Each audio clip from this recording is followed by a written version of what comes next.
Bridges on him. 4 seconds. Fox to Wembanyama. Pulls up. Jumper. Won't go. Rebound taken by Vassell. It's over. It's over. The Knicks survive.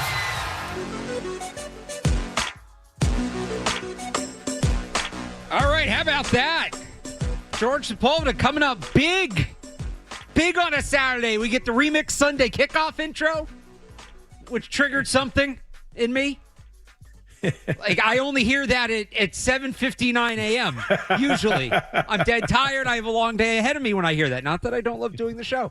And then, obviously, that recap last night from Knicks Spurs. You get the modified Sports Hub Sunday kickoff open because this is in some ways a modified version of Sports Hub Sunday kickoff. Alex Barth Cerrone battle on a Saturday afternoon instead of a Sunday morning with you for the next 3 hours. We will do a little football. We will do a little baseball, but I do want to start in the NBA, Cerrone, in that game last night. But first off, how you doing, man?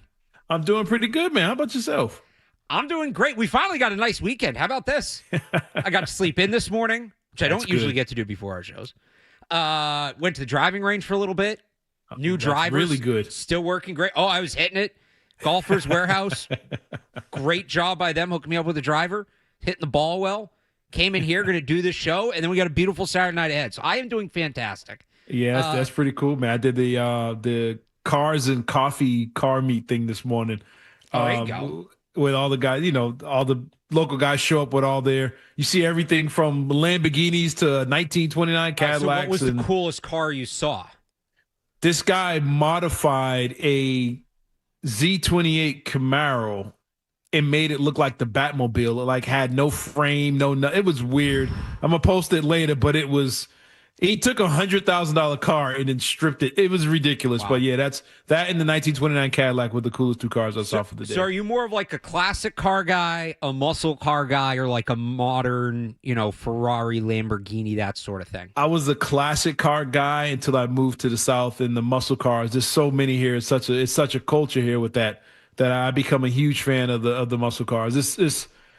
I'm not even joking. I probably saw 60 different styles of Mustang and Camaros today, and Chargers and Hellcats. It's ridiculous, but yeah, I'm more into the muscle car now. And look, you can have that kind of stuff down here because it's not snowing. Right. There's no potholes. The roads are smooth, so that's kind of the thing down here. But it was some cool. Oh, and a couple guys turned H2 Hummers into like Bigfoot, like monster trucks. So they were monster truck Hummers. Wow. It was ridiculous. Like, who has the time and money for that stuff? I have no idea, but that was a cool thing to do this morning. So yeah, I mean, not as cool as playing golf, but yeah, I got to get out a little bit.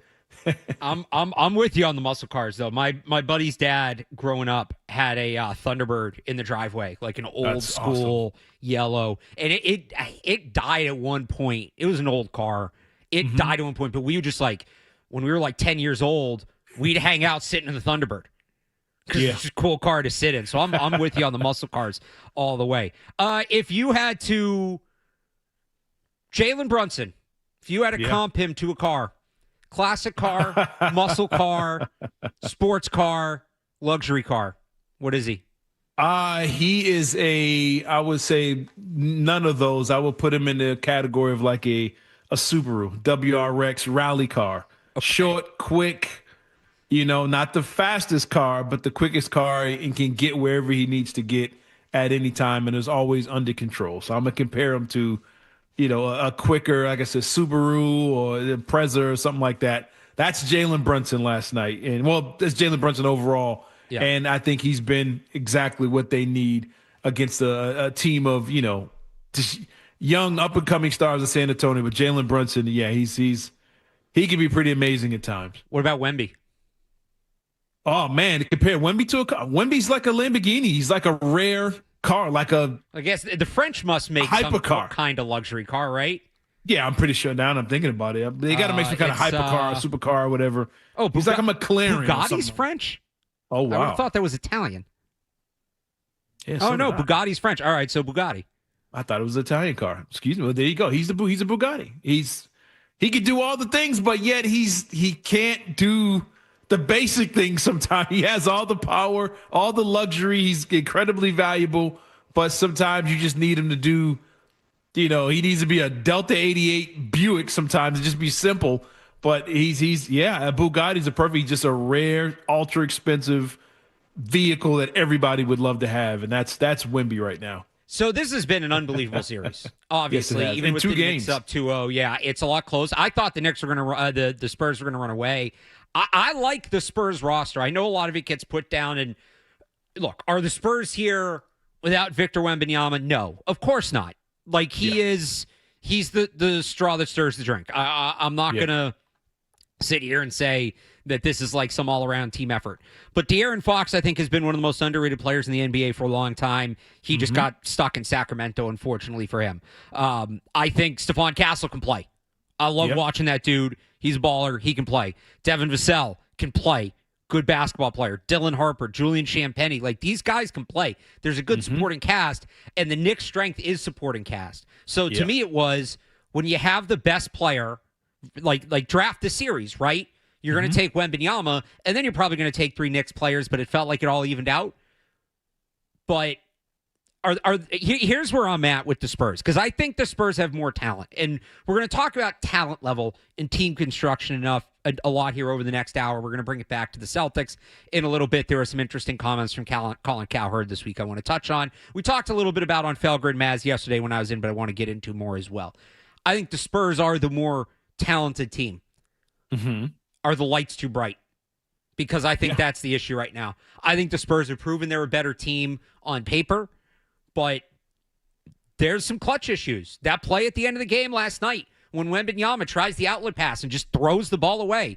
It's a little 2022 Celtics-ish. That team was not ready. That team that faced the Warriors, now the Warriors are more talented in the end of the day too, so that's different, but sometimes these young teams get there and they're not ready. The Knicks are not a young team. They don't have a lot of finals experience on the roster, but they're not a young team. The Spurs are a very young team, and I think you're starting to see that play a big difference in this series. Yeah, I think you're spot on with the roster comparisons. I think they're very similar, except the Knicks have a bunch of they're veterans. They're guys that've been around. Even Shamet has been around. He's played for a long time, and you can clearly tell he wasn't nervous or shy about anything when he had the ball in his hands, and really hasn't this whole playoffs. Karl-Anthony Towns has been around. He's a good basketball player. He was good in Minnesota, where they kind of made a little bit of noise, but then would always fall out at the end. And he usually got blamed for them not winning. But Towns has been around. Hart's been around. Bridges, good player. Bridges, I believe, was the starting 2 guard on that Suns team that went to the finals a few years ago against Milwaukee. So Bridges has been around. They have pieces. Brunson, obviously, when he played with Luka in Dallas and Porzingis, they have veteran guys. And I think the biggest thing with them is they have a veteran head coach. Mike Brown has seen it all, done it all, and has been around for a while. Good head coach making a difference. What a concept. Yeah. Sorry, continue. It makes a difference. Being able to adjust, being able to see things in a moment, see things in a different way. Jalen Brunson is not even, I think he's shooting like 30-something% for the series, but they're hanging around enough to where he makes the plays and can burn you. But I think that's a veteran team playing against a team, like you said. The lights are bright. They're scared to make mistakes. They're a little hesitant. I think the head coach is a little hesitant at times. He's a fairly new coach, young guy. He's in his 30s. All those things are coming into play, and it's equaling to, there's one possession games down the stretch. Wemby making the pass was one thing, but Castle streaking up the floor, not paying attention is another part. That's two guys not really on the same page there, not looking up. I don't know what he was looking for. I heard he might have been looking for a timeout or something like that. But you're seeing a veteran team against a young team that got a lot really soon. They went from, they were 20-something win team to 60-win team. A lot happened overnight for them. Yeah, it was big against the Thunder. Thunder are a good team, defending champs. But the Knicks fans turning their building into Madison Square Garden had to play mind games on them to where they were kind of scared to make the mistakes. But it's been a fantastic series. I'm loving everything about it. I'm loving the way the refs are kind of letting them play. Physicality is being introduced in this series. And I don't know if the Spurs are, if all of them are ready for it. Some of them want it, but I don't know if they all are ready for that kind of basketball. And I don't know if they're going to be prepared for the noise that's coming to them when they get to Madison Square Garden. That's going to be tough. Is the series over? Yeah, I think it is, man. You can't lose 2 at home. And then go to New York. I mean, they've played at Oklahoma. It's not Madison Square Garden. I can't remember who they played. They played Portland. They played Minnesota. Great arenas, great fan base. Going to New York is going to be crazy. The bus to get from the airport to the arena, the crowds are going to be outside. It's going to be crazy for them. That's going to be tough. I'm going to push back on that a little bit. I actually wonder what that crowd's going to be like. Have you seen the get-in prices? 11 grand to get you upstairs. Right. Are you really getting the real fans for 11 grand in the upper deck? Are you really getting the people who are, Chalamet will make some noise in the front row. Ben Stiller will make some noise in the front row. And look, I love a good crowd environment no matter what. I think it's great with sports. Honestly, big pet peeve of mine as a sports watcher, that ESPN thinks we don't need the crowd noise, and they turn the crowd noise down on all these games, especially in hockey. I hate it. That's ridiculous. It's obnoxious. Stop doing it. I love a good crowd. I do too. And I think that plays into, if you have a good surround sound system and all that stuff, it plays into it. It's a great atmosphere. I wonder what the crowd is going to be like at MSG. It might get a little bit of a wine and cheese crowd. I hope I'm wrong. I'm wrong. What? I thought the same thing, and I looked this up earlier, and I was kind of shocked by it. But then again, I'm like, oh, why am I shocked? I saw the ticket prices, and I'm like, just randomly, how many people in New York are millionaires? I had to look it up. Just New York City alone. Is it 400,000 of the residents are millionaires? I'm like, that's ridiculous. I mean, they got 8 million people, but 400,000 people are millionaires there. But I think there's a lot of people who are true New Yorkers. They're native New Yorkers. They might be wine and cheese, but they're New Yorkers. They're born and raised there, grew up there, and I think they're going to be loud for this Knicks team. Very similar to the Lakers back in the 80s when it was a lot of celebrities. It was a hot ticket, but they were real fans of the Lakers and Showtime, and that place was a tough place to play. I think you might get that with this Knicks crowd. I guess we'll see. I don't think the series is over because the Spurs have more roster talent. And if they can play more cohesively, they can take this back. The Knicks tried to give them that game last night, and they gave it back to them. Several times. I don't think this series is over. I think if the Knicks win Monday night, it's over. But I don't think this series is over just yet because I think that the Spurs have more talent. But having more talent on your roster does not always mean you're going to win the series. Case in point, the Boston Celtics. Again, Colin Cowherd said something very interesting this week. I just want to use a jumping off point because I don't think this series is telling us what a lot of Celtics fans think it's telling us about the Celtics and the state of the NBA.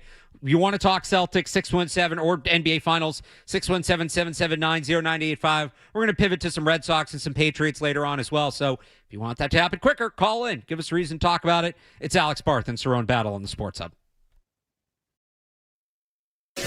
Boston's home for sports.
so sustainable long term. I'll give you an example. If you look at net rating, the best quarter the New York Knicks play is the fourth quarter. Because they have a player in Jalen Brunson who, by the way, only takes 20% of the cap and is beloved. Their best quarter is the fourth. The Celtics' worst quarter net rating is the fourth quarter. And Tatum and Brown, who I'm not sure like each other, eat up 70% of the cap. They'll be paying them $120 million next year. So you get a team-friendly deal with Brunson, and he is completely dependable in the fourth quarter. You get two player-friendly deals from players that don't necessarily love each other in Boston, eating 70% of the cap. Brunson's contract allows for big, talented, expensive veteran front line. Tatum and Brown's contracts limit the Celtics' cheap, youthful, and not that talented front line. That's not good news long term. Week talking about percentage of the cap and the roster and all that. So, Cerrone, I'm going to ask you a very simple question. Mm-hmm. Would you rather have, like, contracts and all that considered? I guess we'll throw in age. We'll leave age out of it. We'll just say for now, because we're talking about the 2025-2026 season. Would you rather have Jalen Brunson and Karl Anthony Towns taking up 55% of your cap, or Jason Tatum and Jaylen Brown taking up 70%? If you're building a team, what would you rather start with? Tatum and Brown. Thank you. Why? Why? Because they're the better players. They're better players. That's it. That period. Full stop. It's really that simple. It's not that hard to figure out. And I've heard this a lot the last few days from Celtics fans and the last few weeks that, oh, well, the Celtics roster wasn't good enough and they weren't going to be able to get over the hump this year. No, they were. People are saying they came up short. Of course they were. We heard all regular season they were. Once Tatum came back and he looked fine, the Celtics had maybe the best roster in the East. The Pistons were up there, admittedly. Pistons had a very good roster. I think the Celtics were better, but I also think the Pistons were better than the Knicks. I think the they were Pistons too. choked too. Yeah. I think it's a disservice to say that the Knicks are better built than the Celtics. The Celtics did not lose because they did not have the better roster. Does the Celtics roster need to be better? Yes. They stripped it down to get under the tax. You can debate whether or not they should have done that. They maybe went a little too far with it. They need to build the roster back up. They need another true point guard. They need real bigs. I like Neemias Queta, but they need real bigs that can play real minutes in real games. That's true. But suddenly, like, the hot take for Celtics fans is the Celtics weren't that good. The Celtics were better. The Celtics were a better basketball team. They play a flawed style, and they got cold at a bad time.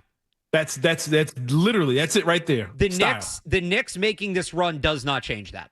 No, the Knicks. Look, here's the thing, and people will jump on Brunson because it's fourth quarter thing. That's been a thing all week.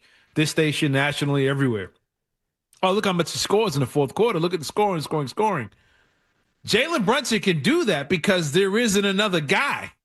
So he's allowed and has the green light. I think last night night before, he took like 35 shots. He's shooting like 30% for the series. I think he shot 28% last night. But he has the freedom to keep shooting and keep shooting. So at the end of the game, you say, oh, man, he had a 13-point fourth quarter. He had no one else shooting the ball. And when it doesn't work, you saw last night, the Spurs go on a 15-0 run in the fourth quarter. Very similar to what you saw from the Celtics. The difference with the Spurs is Bridges. It's Josh Hart getting 15 rebounds in game one. It's Mitchell Robinson being a big body, blocking shots, rebounding, putbacks, getting in the face of Wemby. It's the little pieces here or there. And the overall thing, we mentioned it when we started the show. I think if the Celtics had Mike Brown, they'd still be playing. I think it literally comes down to that simple. Playing style, getting to the basket, all those things. Brown and Tatum make $300 million because they're basically 2 first-team All-NBA players. Jalen Brunson has that ability. Jalen Brunson is not the rebounder. Jalen Brunson is not the defender, and he's way smaller than them. Yeah, it's good that they're carrying them, but Jalen Brunson's surrounded by a bunch of good pieces. They have great coaching. Mike Brown took them to another level that Thibodeau just couldn't get them through. And, yeah, they're a good team making a good run, but the Celtics duo is better than that duo on that team. I think the Knicks might have a better, smaller pieces here or there. Like I said, Bridges, Towns is a really good player, very good player. But it's Josh Hart, it's Mitchell Robinson. It's Landry Shamet playing out of his mind right now. He hasn't played this good in his life. It's little things like that is the reason the Knicks are up. And again, you mentioned it. It's matchups. I think Detroit would have beat New York. It's a matchup thing. The Knicks got the favorable matchups. Just like last year, 2 years ago when the Celtics won it, everybody said, they didn't play anybody. They got to avoid all the good teams. Yeah, the Knicks have basically done the same thing. They avoided the defending champs. They avoided Detroit, who had the best record in the league. And they got Cleveland and Philly that were just happy to be where they were and just kind of tanked it after the first game. They had a good run, but the Knicks are playing good basketball. They're playing dominant ball. But, yeah, they got the Hawks. They did to the Sixers what the Celtics should have done to them. I give them credit for that. But they avoided the Thunder. I think they had a favorable matchup against the Spurs, but I think the Thunder would have ate the Knicks up if they was at full strength. It's a game of matchups. But I would not trade Brunson and Karl Anthony Towns for Tatum and Brown. Correct. There's no way in the world. And nobody in Boston would have thought that 3 weeks ago. Nobody would have said that. Nobody was saying it. And I'll tell you, just the flip side, if we're going to humor that, if Brunson and Towns is a better duo to have than Tatum and Brown, and there are talks that you could trade Jason Tatum for a guy like Giannis Antetokounmpo, if you believe those two things separately, Jalen could be traded for Giannis, and Towns and Brunson is a better core to build with, then you have to make that trade. And I'm not super high on that trade. Unless Jalen wants out, I'm not eager to trade him. Unless it's like maintaining just the chemistry and the tone in the locker room, I don't really want to make that trade. No, and I don't know how much they hate each other, like Colin Cowherd kept trying. Right, and that thing was weird too. They hate each other. I don't know if Brunson likes Towns, to be honest with you, but they're playing together. That's all that matters. One more Brunson thing. was making faces at his father on the sideline, so I don't know how many people he loves on the team, but it's all about playing between those lines. It's all that matters. You don't have to be great friends off the court. Play between the lines and play good team ball. And let's not act, the Celtics didn't just win the championship with that duo. They were in multiple conference finals. The Knicks have been scratching to get to this, but they couldn't get over the hump with Towns, with Brunson. Brunson couldn't win with Luka Doncic and Porzingis. Boy, how much did the Mavericks blow it? Yeah, they blew it. How much did they could have had Porzingis, Luka, and Brunson, and they have none of those guys. I guess they got Cooper Flag out of it, so that's not nothing. But one more thing, because I have an itch I have to scratch. When the Celtics won the championship, they shot 764 three-pointers in the playoffs. Yep. That is 40 per game. And all we heard was, no, this is the Celtics aren't wrong. They're ahead of the curve. Everybody's going to be playing this way. This is the new way to play. This is what it's going to take to win a championship. So, again, that number that's the per game, 764, 40.2 per game. The Knicks, and they admittedly have a couple games left, 534 threes, 33.4 per game. So 7 less three-pointers per game. It is, in fact, doable, which I think goes to the point that Carlos in Worcester wants to talk about. Carlos, what's up, man? Yeah, thank you. Thank you guys for taking my call. Sure. So my point is that these guys are going to waste, okay? Jason Tatum and Jalen Brown. Why? Because of the basketball styles they're playing. I understand the three ball, okay, but come on, when you really need a basket and it's only 2 points, like, go get the basket. I don't understand. You can drive. You can get fouled. There's plenty of things. You can pull up jumper. And Mazzulla's, you got to fire this guy, please, because he's not doing them any justice. Thank you guys for taking my call. Thanks for the call, Carlos. That actually leads into something that I want to talk about. What I think, pending any major Jaylen Brown Giannis trade, will be the most interesting macro story for the Celtics next year. The not game to game, but the big picture story for the Boston Celtics. And Cerrone, I'm curious what you think about it. Plus your call, 617-779-0985. I see you guys on the line with some Patriots calls too. We will get to you before the top of the hour. All of that coming up here on Sports Hub. I almost said Sports Hub Sunday Kickoff. It's like we're back, Cerrone. It's Alex Barth and Cerrone battle on the Sports Hub. Boston's home for sports. 98.5.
In this town, sports happens 24/7. We're Boston's home for sports. 98.5 The Sports Hub.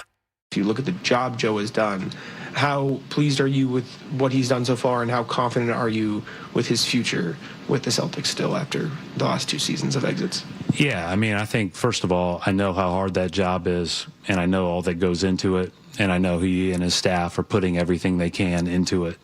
And, you know, when I say that we struggled to get by, I think we need to add to our team. So I think our coaching staff, like all of us, can continue to improve and get better. That said, I think they're very good, and we need to continue to provide them the resources to grow and to get better and to continue to be the best that we can be. I think, you know, again, I don't think we can ignore, and certainly, again, it's like, can't ignore anything, good and the bad. But there was a lot of growth this year, and I thought that there was a lot of things that we can build off of, even though the ending was disappointing.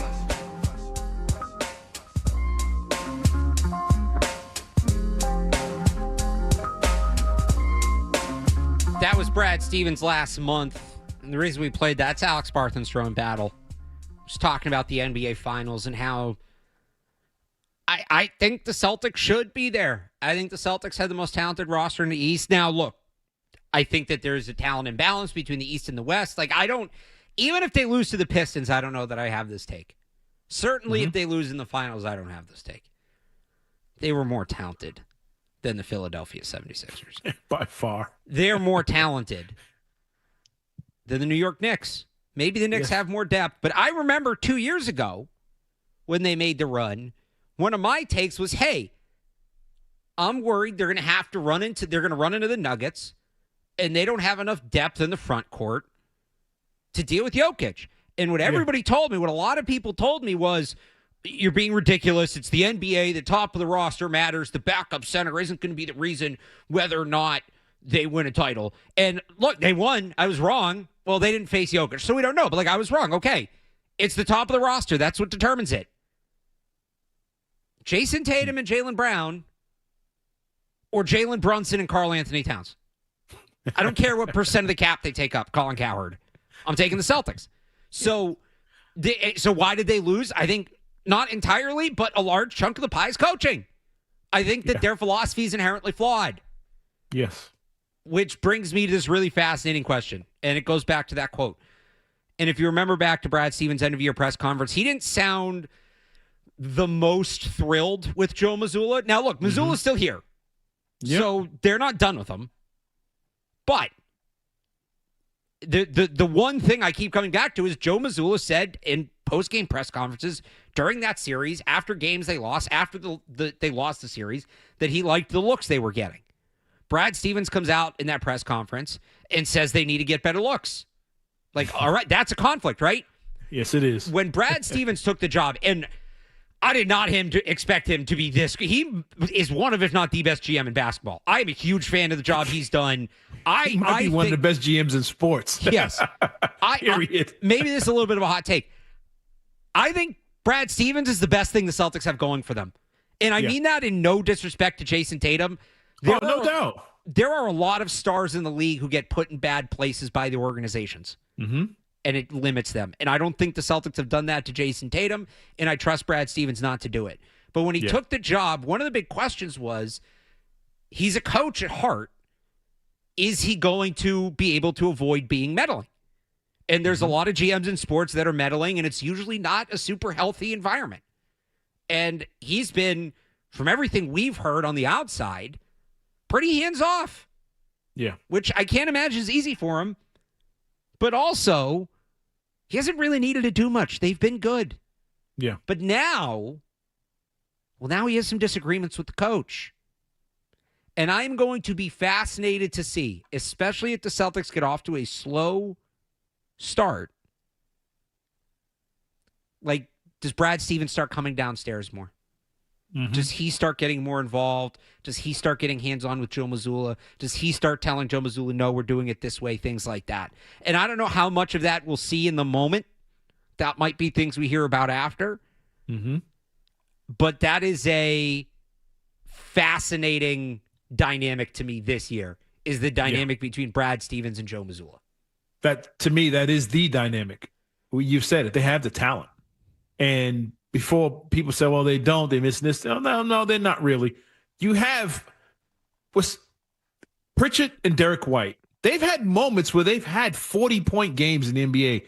They had a game where they both had 40 at the same time. These are your role players going for 40 in the same game at the same time. Excuse me. Derek White's one of the best defensive guards in the NBA. I think he leads all guards in block shots. He rebounds the ball. Peyton Pritchard's an elite ball handler, closer, streak shooter. He has all the things. They've got pieces. They had Simons at one point early in the season.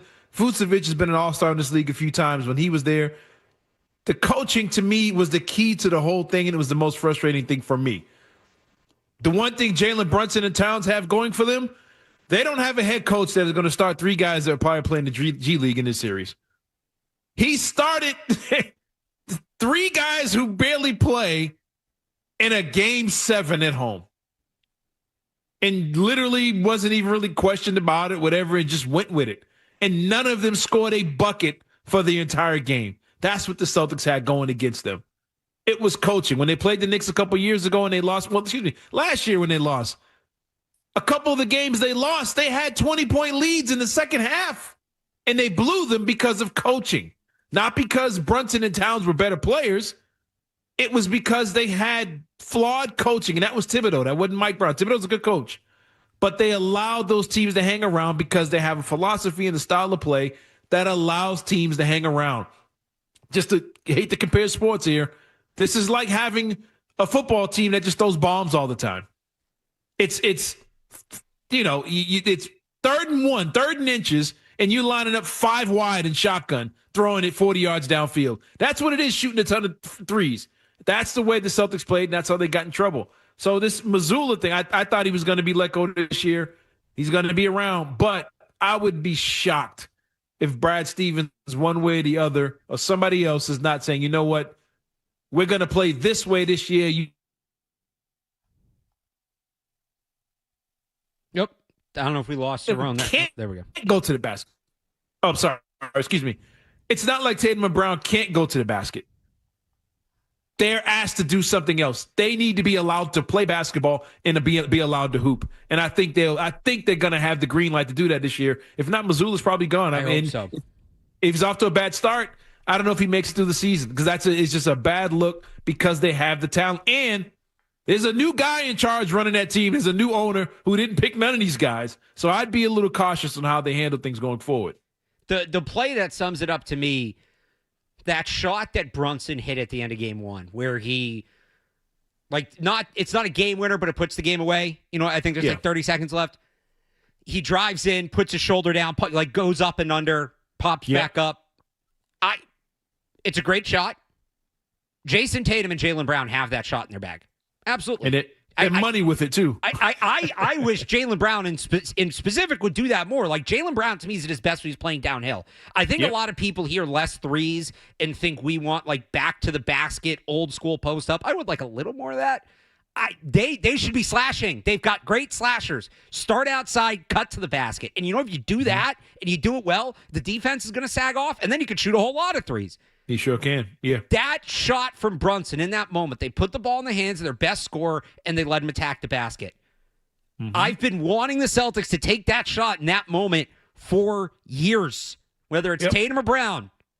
And what would the Celtics have done in that moment up to 30 seconds ago, need a shot to ice the game? You know what it would happen. The ball would not go inside the perimeter. Not at all. I don't think a single player would even run through the paint. They'd all be spread out. So, trying to get those 2-on-1s that he loves so much. That shot was that is what they're missing. That shot. Yeah. Sorry, go ahead. Real quick. Yeah. People see a lot of highlights of Tatum, when he first came in the league, first few years. And they're looking at all the dribble moves and him going to the basket, dunking on people.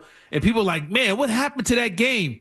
Yeah, they took once Missoula came in, it went from that game and they stretched it out further and turned him into a high pick and roll guy as opposed to the ISO guy that was doing his work in the mid range. And that's how he dominated in college and got drafted, because of his mid range game and getting downhill. And you've kind of taken that away with style of play, not his game, but with coaching. And I think they need to get back to the roots of what made Tatum and Brown great in the first place. All right, so we made some bold claims here this last hour. Admittedly, we're letting it rip a little bit. That's and again, right. It all comes back to the Celtics have a better roster than the Knicks. Yeah. And the reason they're here, the roster needs to be better. These are two separate things because the East as a whole was bad. The Celtics roster needs to be better, but they had the roster to get through this East and make it to the finals. I truly believe that. Stan in the car does not. He disagrees. Stan, what do you got? Oh, yeah, you are infuriating me. I mean, if you watch these first two games, the Celtics would never have been able to hang with the Spurs. That we need to understand. Okay, I agree with you on that. Sorry. We have to start feeling sorry for ourselves. Hang on, Stan, real quick. I agree with you on that. The West was ahead of the East. I'm just talking about getting there. I'm not saying the Celtics will be beating the Spurs. The Celtics are more talented when you're watching the Knicks. Like, how can you say that? Because these games are close, and I think a lack of experience and the Spurs being young is making a major difference. The Celtics have been there before. Yeah. They lack maturity in the sense of being a ball player. They lack maturity, and all they do is they think about themselves. And the Missoula ball is like, that's ridiculous. We're watching real basketball. Did you see them pass the ball? Did you see that shot when they passed the ball? How many times did it go around? Hold on. You started the conversation with saying the Knicks have more talent, but now you're talking about style of play. I'm saying that the Knicks are a better team. You just have to admit it. Stop feeling sorry for ourselves. I'm not feeling sorry. Which team has more talent on the roster? Talent, not style. Talent. Yes. That's all I'm talking about. Which team has more talent on the roster? Which team has more to work with? You should be asking the question, which team has more maturity? No. Well, talent, this is skill. Who can play basketball better? Who's better at playing basketball? Nowhere, gentlemen. Talent gets you nowhere, and this is showing it. So, Stan, I think we actually agree. This is semantics. Did the Celtics underperform based on the talent available to them?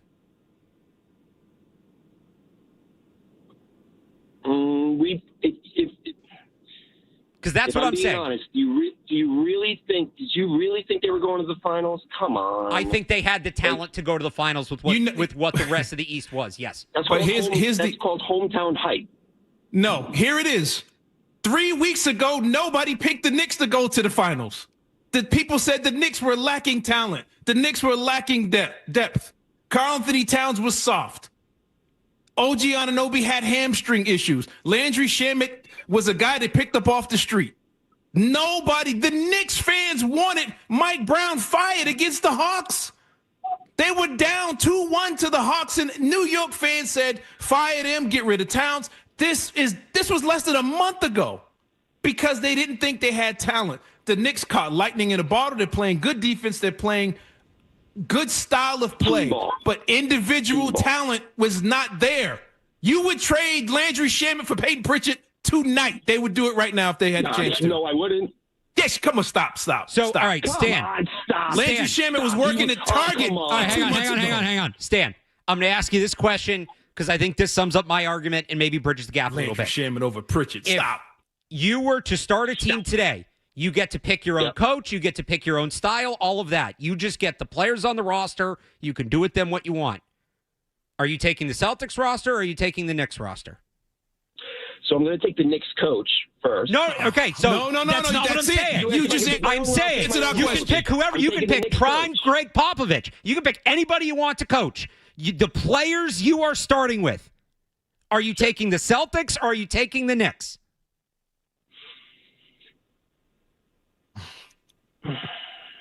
Your silence speaks volumes. I got it. And my silence. Because I'll take Tatum or Brown, one or the other, but I'm not taking both of them. And I would take Brunson. Entire roster. These 15 players or these 15 players? as a roster, you know the Knicks roster is built better than the Celtics. No, I don't. No, I don't. I really don't. I don't. I'll take Tatum and Brown over Brunson and Cat all day. You don't think their bench is better than the Celtics bench? It's the NBA the Celtics bench is plenty good enough. The Knicks bench might be better. It is not. And you have the sixth man of the year. You have the best bench player in basketball. The bench does not make up for the gap between Tatum and Brown and Brunson and Towns. It doesn't.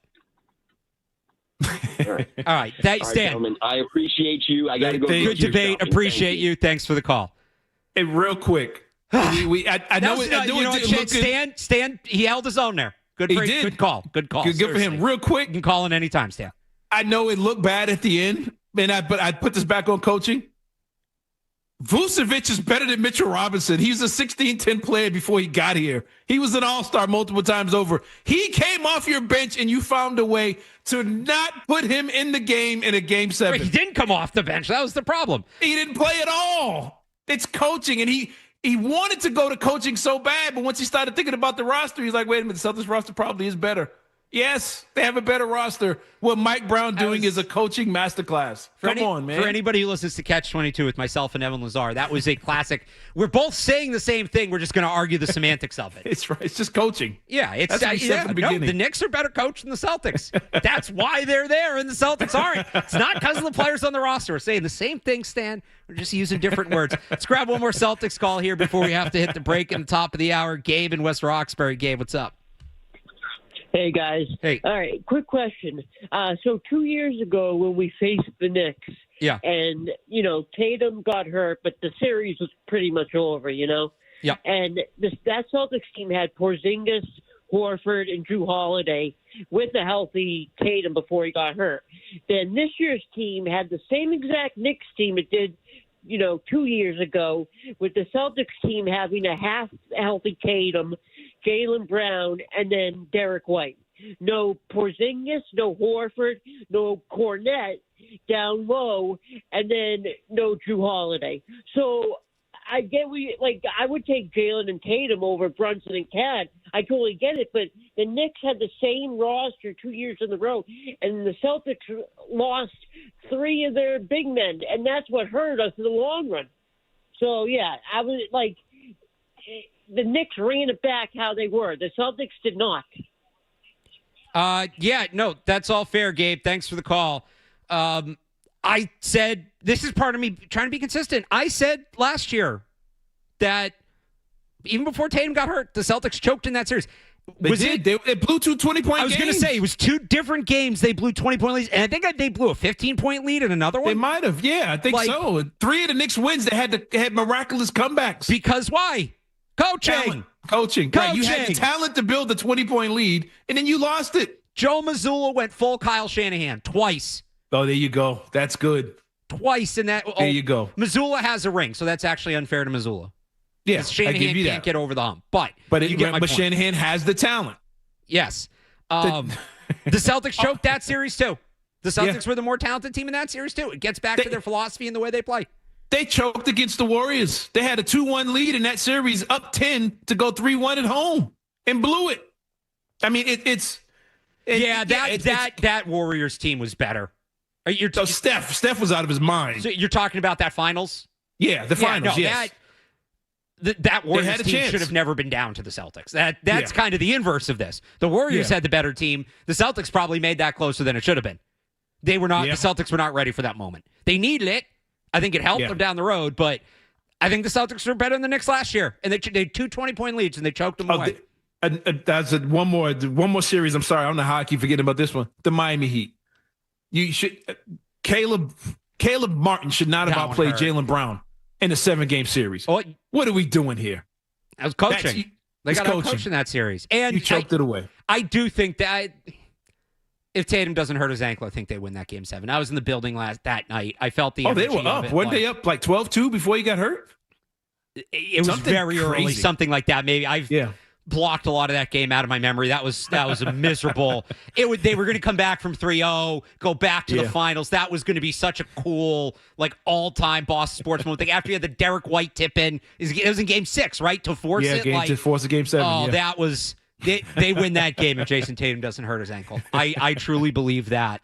I I think people took that Heat team lightly, but Yeah. I think the Celtics would win that game. All right, that's some good Celtics talk.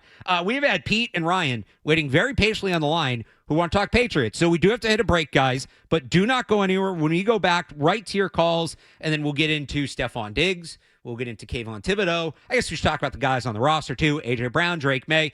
Whole hour Patriots talk. It's going to feel like Sports Hub Sunday kickoff with Alex Barth and Cerrone battle after this. How can you say that? Boston's home for sports. 98.5 The Sports Hub.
The Celtics have had the revolution. This is Boston's home for sports.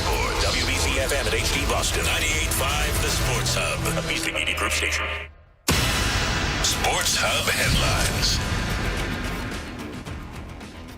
The Red Sox and Yankees play the middle game of a 3-game set tonight at Yankee Stadium. Sox won the opener 5-3 last night. Now send Ranger Suarez to the mound against Will Warren. Game 3 of the Stanley Cup Finals is tonight between the Carolina Hurricanes and Vegas Golden Knights. That series tied at 1 game apiece. The NBA Finals, 2-0. Knicks lead after beating the Spurs 105-104 last night. Game 3 in New York is on Monday. And Team USA playing its final tune-up, final friendly before the start of the World Cup.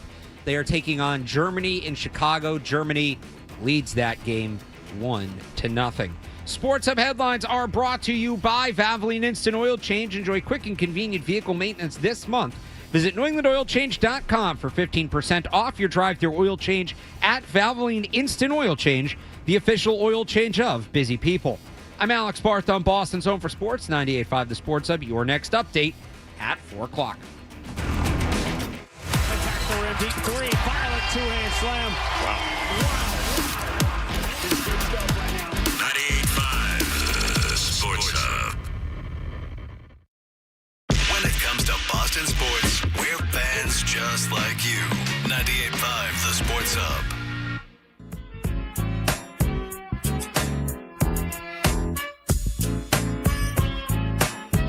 Second hour, Alex Barth Cerrone battle with you here on the Sports Hub. We've done some Celtics. We're going to get into the Patriots, the Red Sox as well. But you guys have been waiting patiently, so we're going to run through some of these calls here. 617-779-0985 if you want to join. We've got some open phone lines. Let's open a few more here. Start with Pete in Pembroke. Pete, what's up? Hey, Barth, how you doing? Hey, good. How you doing? Good. Just a couple names I want to throw at you. So I did see that the Patriots, and I think you wrote about it too, were thinking about Kayvon Thibodeau. Yep. I was looking at the free agency wire. What about Joey Bosa and Jadeveon Clowney at defensive end? And then I was also looking at linebackers. Any interest in Matt Milano or Bobby Okereke? I'll hang up and listen. Just curious to see what you think about them. Cool. Thanks for the call, Pete. A lot of names there. Let me see if I can remember all these. So Bosa, I think there was some rumblings that he was going to retire. And frankly, if he's even thinking about it, I'm good. That's it. Yeah. Clowney is a good name to bring up. He played for Vrabel.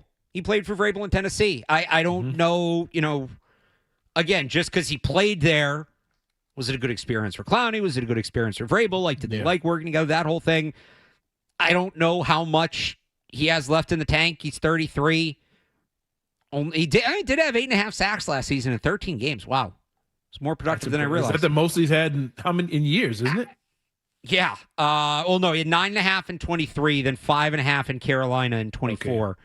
I would take 8.5 sacks. You ain't lying, yeah. 8.5 sacks.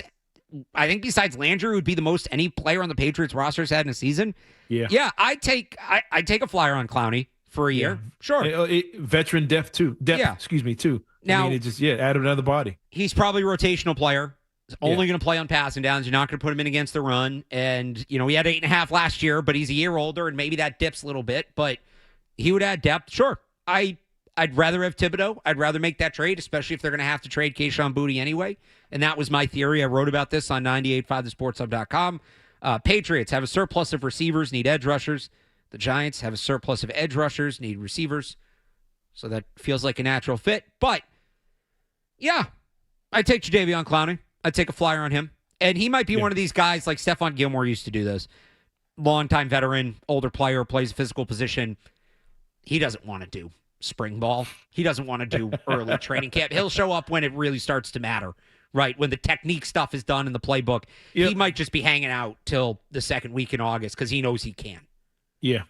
So, that'd be a wise move by him as well. I mean, you don't want to risk getting hurt or anything like that because if he does, that could be it for his career. You know what I'm saying? If he gets a bad injury in camp, he can be done. He won't sign anywhere. But wait around. Somebody's going to looking for that veteran presence, looking for that guy that can come in and fill the need, fill a role here or anywhere else. So it would be in his best interest to wait around till August. But yeah, you could sell me on that. At linebacker, I don't know where Milano is at health-wise. Mm-hmm. Because he was banged up last year, right? He missed some time. Yeah. So obviously he's the guy. And that's the other. Clowney did play 13 games last year, so I don't remember him having any significant injury concern. No. But now the Cowboys were out of it, so who knows. But, yeah, Milano did play 12 games last year. I could be convinced to take a flyer on Matt Milano if he's healthy, too. Yes. They could use more depth there, but it's really the edge. It's really the edge, and if they were to call Jadeveon Clowney, I think that would make some sense. Yeah, I wouldn't be shocked by it at all. I wouldn't be surprised, and I think that'd be a decent, I would say upgrade because he's not replacing anybody, but just having another body, another guy out there to add depth to that D-line, especially at the edge position, I think is something that they needed last year, and I think they'll need it going forward. Even if they make other splash moves, I still think they need depth on that D-line, and they need depth at linebacker. Now, you need guys that can actually play, good players, guys that are going to be healthy, but I think they need depth pieces on both positions. All right, let's go to Ryan in Rochester. Know the Patriots call. Ryan, what's up? Not much. I got to say, ever since Julian Hill went down, I found myself thinking about that third pure blocking tight end spot more than guard depth. That's saying something with Barrett Tucker's injury history. This is the kind of call we only get when I'm on the air, but I love it. Keep going. But hey, I got to ask, is there any chance that one of these undrafted free agent guys, whether it be like C.J. Dupree or maybe even Tanner Arkin, is there any sort of chance that one of those guys could step up and fill that spot? Because I got to say, if I got to watch Jack Westover try and block someone again, I might puke multiple times this season. Yeah, thanks for the call, Ryan. Those are the names to know. You got it. You're on it. Tanner Arkin, C.J. Dupree. Those are the guys. And there's a couple of free agents out there as well that I think they could certainly take a look at, but this might be one of those ones where they're going to see what they have for the first month or the first couple weeks of camp, and then like a month in, you play the first preseason game, maybe you're not seeing somebody pop the way you were hoping, and now you make a call to a free agent. Arkin's a really good blocker. Really, really, really good blocker. Like, not just for a rookie, like plus blocker. Mm-hmm. That's all he is. He's not going to be a factor in the pass. The guy really can't change direction. Just watching him run routes in camp. Dwayne Allen, but more so of a blocker. Now, there's something to be said for that, but that's what he is. Dupree, not quite the blocker that Arkin is, but I would still consider him above average, better than Westover. Yeah. And he's going to offer, he's a little more of an athlete, a little more size, a little more height, a little more length. He's going to offer you a little more in the passing game. The thing that sucks is I think they plan to tap into Hill more as a receiver and play true 12. Now, the real goal here should be to jumpstart Eli Raridon's development as a blocker. And Raridon, most rookies are not good blockers at tight end. Like, that kind of comes later than the receiving. Raridon, I think, for a rookie is an okay blocker, but he's got a ways to go. And the idea is to get him to a point where he can play true 12 personnel. Does that happen this year? Yes or no? I'm going to lean no. So you're talking about, if they want a dedicated blocking tight end, I think the battle in camp is Tanner Arkin and C.J. Dupree. Maybe, if you're Brock Lampy, who's a true fullback, you're not beating out Reggie Gilliam. Do you go to the coaches and try to play some tight end to try to save your roster spot? But he's 6'260". He really doesn't have the body for it. So it's a battle in camp, though, and I think it's Arkin and Dupree. They both are the prototypes. It's just, can they play at that level? Do you see more scenarios where, now that they have Gilliam at fullback, could you see them more situations instead of 3 tight end set? Yeah. It's more of a 2 tight end set with Gilliam as another blocker. Not down on the line, but as a lead blocker or different formations where you go 2 tight end with the fullback as opposed to what we've seen previously with 3 tight end sets. I mean, now you have a Pro Bowl caliber fullback out there.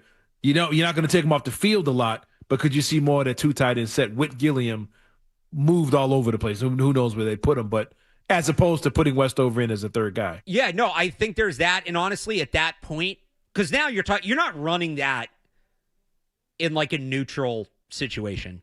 You're running that because it's 3rd and short, 4th and short, you're on the goal line. Yeah.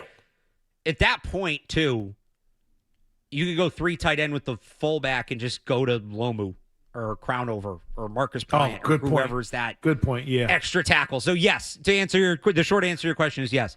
Real quick, some of the free agent tight ends out there right now. Jonnu Smith, not really fit for this. Zach Ertz would be great, but I think he hurt his knee bad last year. I don't know where he's at. John Fitzpatrick, who's with the Packers, is a good blocking tight end. Old friend Pharaoh Brown would be a fit in this role if they want to call him. McAllen Castles is another guy who's with the Packers who'd be a fit. And then I don't know if they would go this route. You just have to allow me to be goofy here for a second. Mercedes Lewis would be really fun. It would, and he is a blocking tight end. Like, he profiles as that player. Whatever you think is left in a 43-year-old tight end, but he's 6'6", 275. Like, he'll throw his body in there and block. Yeah. He's not going to not do it. Now, that's a signing you maybe don't even make till the start of the season. Forget training camp. I don't know. Have some fun. Sign Mercedes Lewis. I'm not going to say no to that. I would be intrigued by that. How old is he legit? How old is Mercedes Lewis? He's listed it at 42. I don't know if this is age 42 or 43 season. No, he turned 42 last month. So he's 42. It's like, man, I swear to God, I was using this dude in NFL 2K. Like, the original one. I swear he's been around that long, but hey. No, his first NFL season was the first year after they stopped 2K. Okay, so he came a year after. Okay. Drake May was 4 years old when Mercedes Lewis debuted in the NFL. Drake May was born when Mercedes Lewis started playing college football. That's insane. He's only played for 4 teams.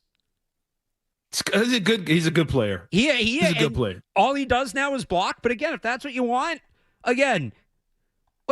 sign him. I'm in. I'm fine. Whatever. Actually, you want to get really nuts with it? Mercedes Lewis NFL career. There probably is tape out there somewhere of Mercedes Lewis blocking Mike Vrabel. Because he played for the Jaguars. Yeah, I'm pretty sure. From They played the playoffs. Yeah, and then they probably played the Chiefs there. That should exist. At Real Alex Barth, at Cerrone _battle on Twitter. If you find that, I would like to see that. Mercedes Lewis blocking Mike Vrabel. That should exist. I'm pretty sure that does exist. But real quick, there's a name you mentioned. Okay. And I'm not surprised. I'm shocked that it hadn't come up more often. Jonnu Smith. He played with Vrabel in Tennessee. He was there with those guys. He was there when they went 11-5. It was last year in Tennessee. Do you think they have a decent relationship? And do you think he's another guy that's waiting around till August, waiting for a phone call?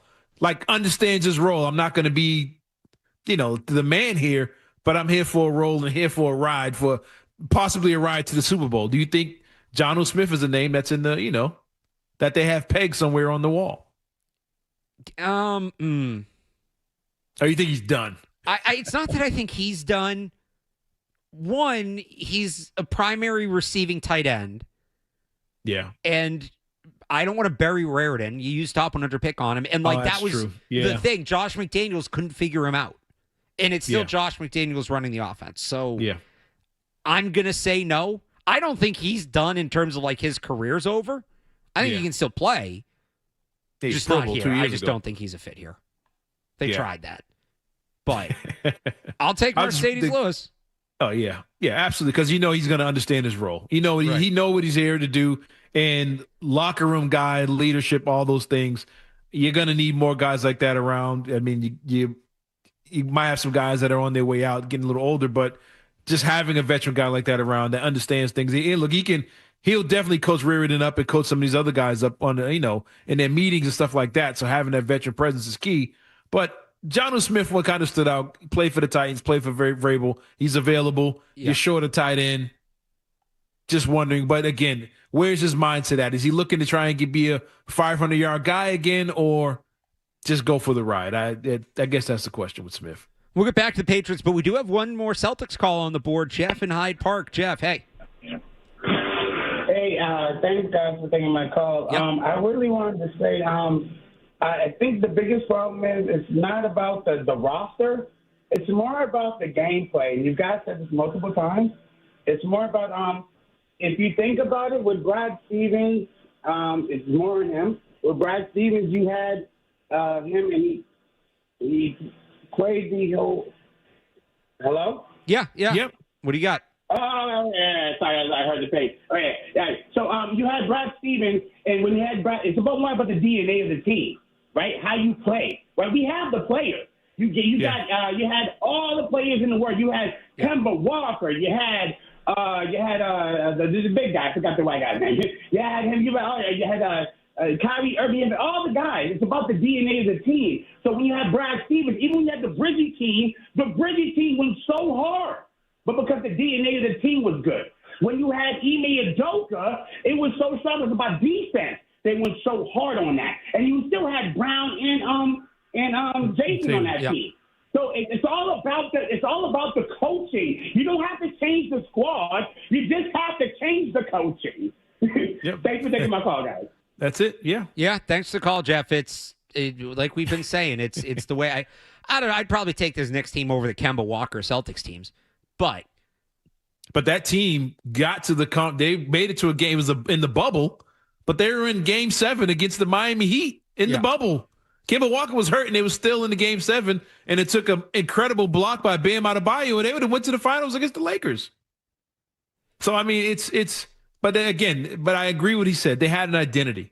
They had a defensive identity when they had Ime and Brad Stevens.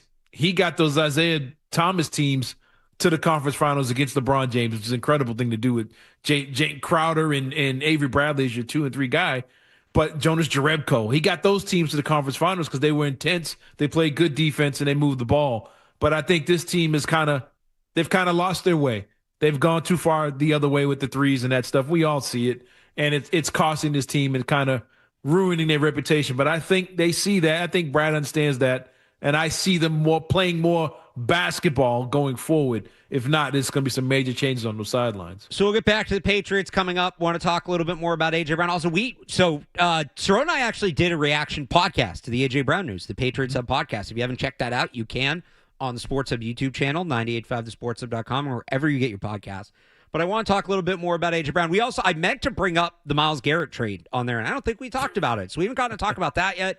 We'll get to that. But if you want to do more Celtics, I keep teasing, we'll do Red Sox as well.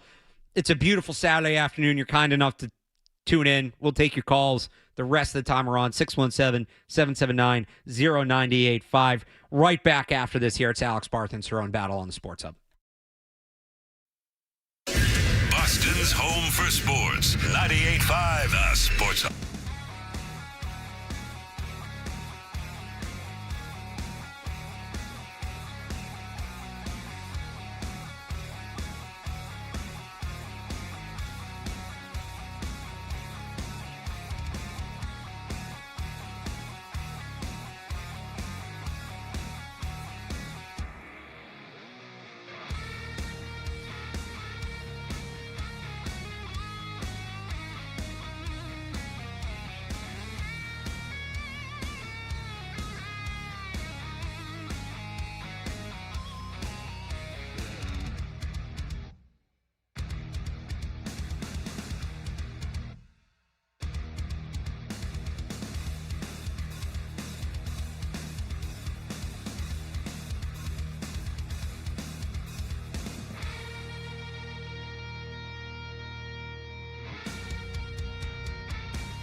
Celtics, the Patriots, the Sox, the Revs, and you.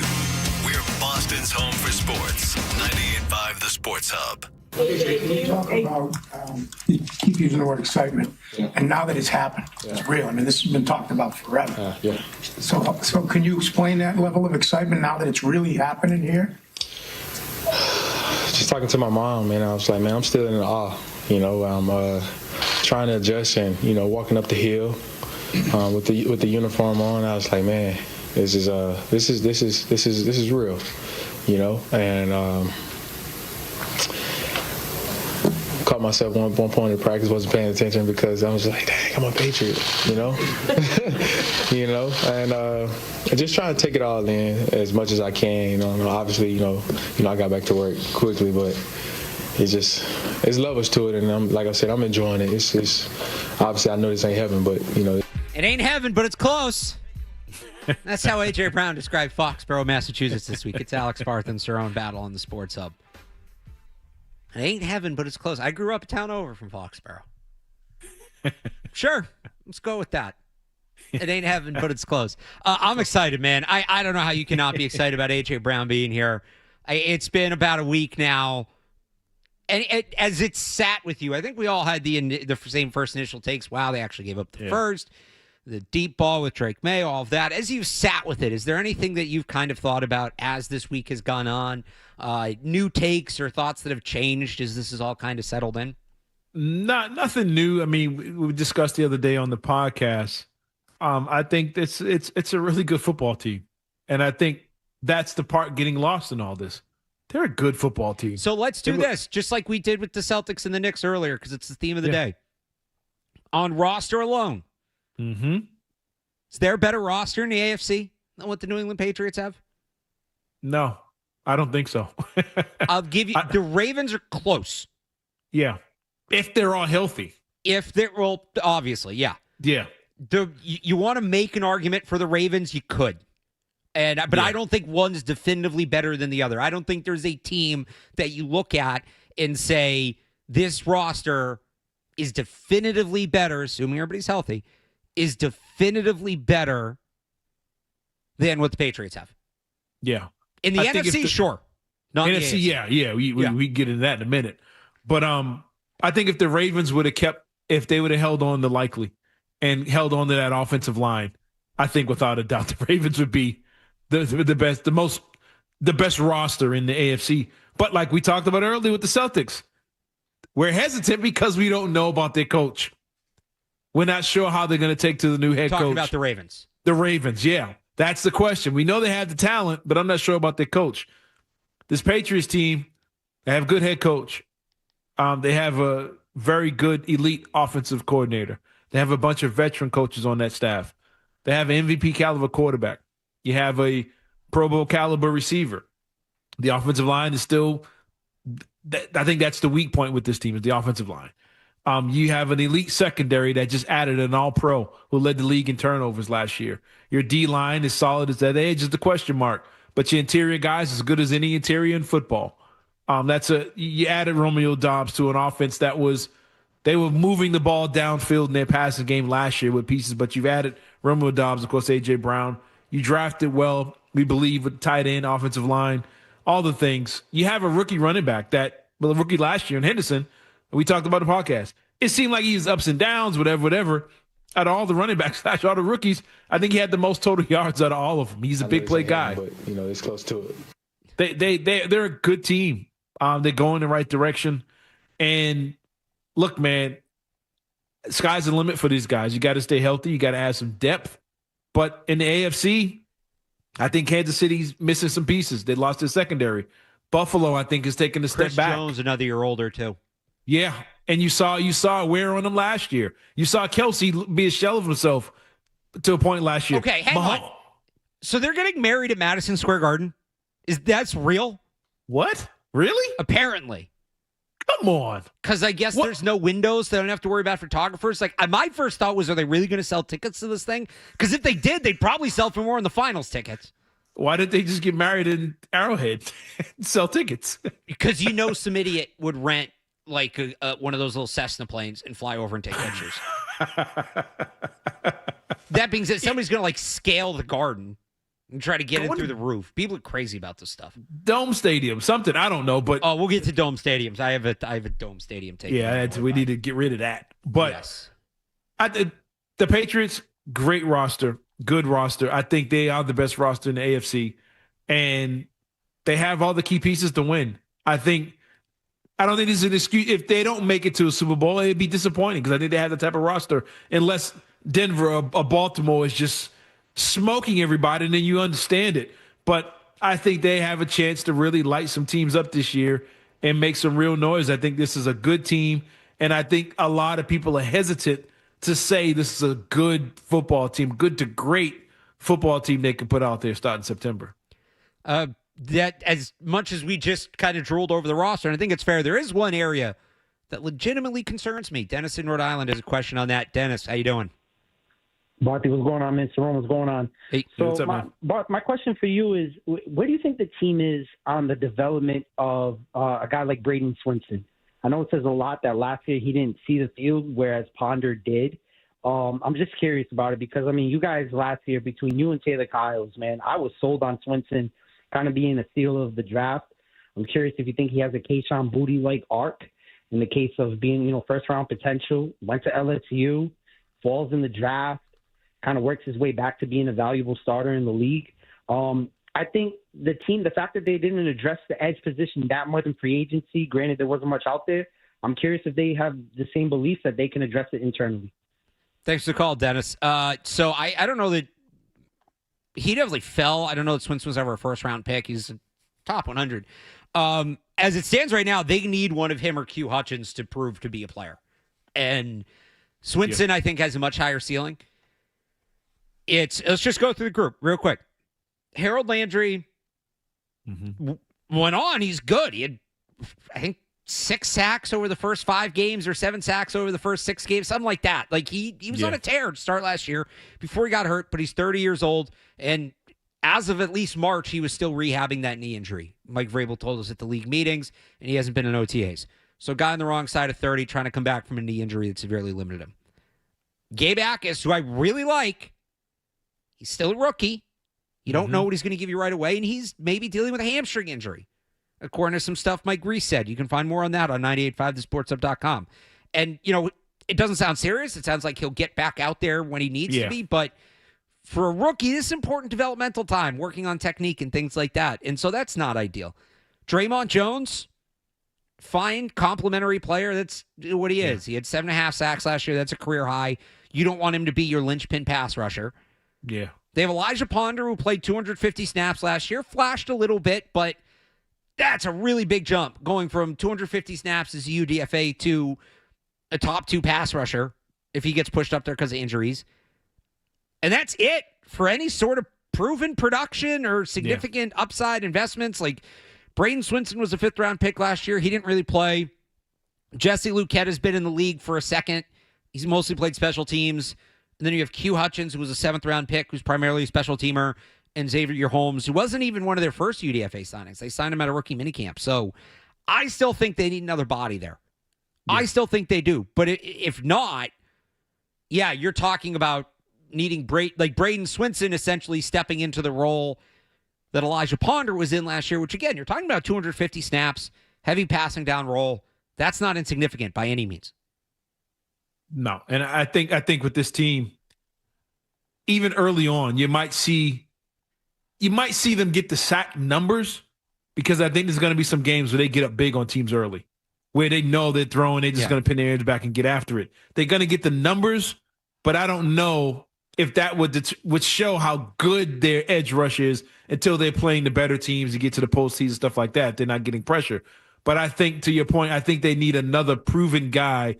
And not an older guy either. I think they need a guy not in his prime, and those guys are expensive. Yeah. They're hard to come across.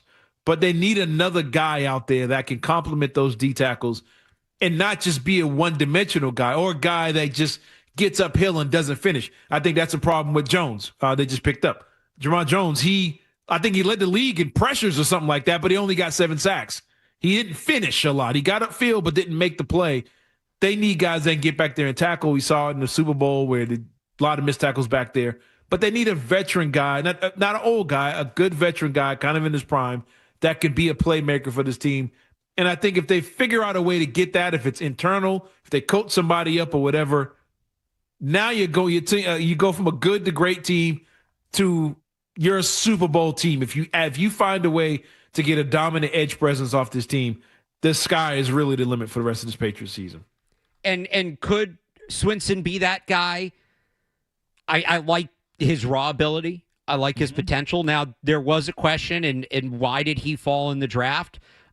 Some people who follow it closer, I'm trying to find exactly who had this quote. In The Athletic, Nick Baumgardner did a deep dive on some of the day 3 prospects, and he wrote at the time, and this is coming out of the draft last year, so not including what he did last season, Swinson could be a real steal if New England can bring out the best version of him.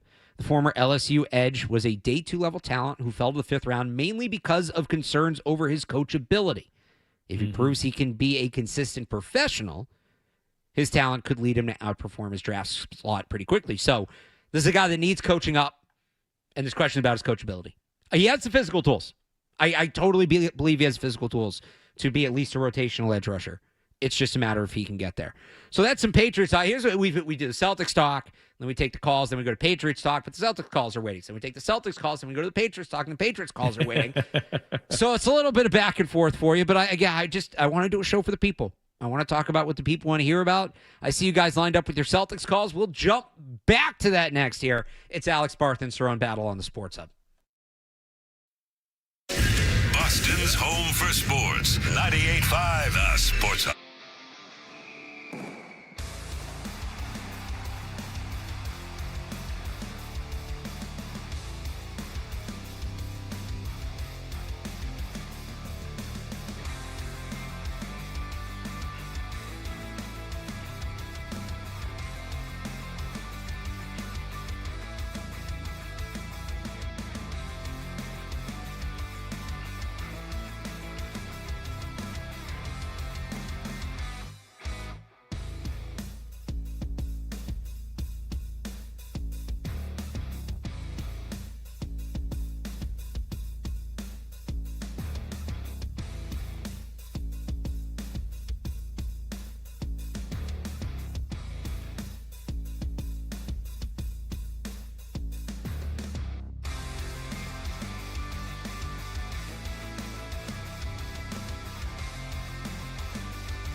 the Sports Hub.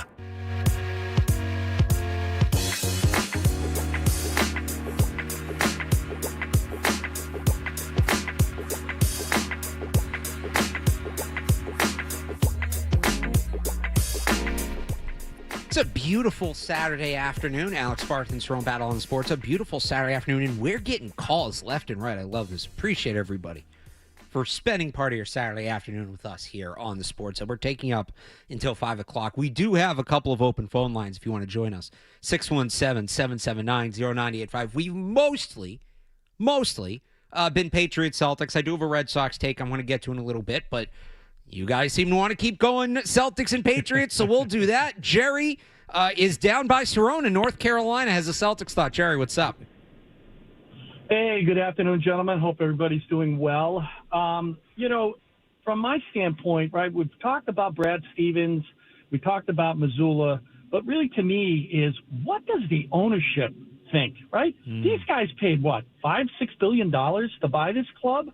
They kind of see their investment and wonder, my goodness, why didn't we go further?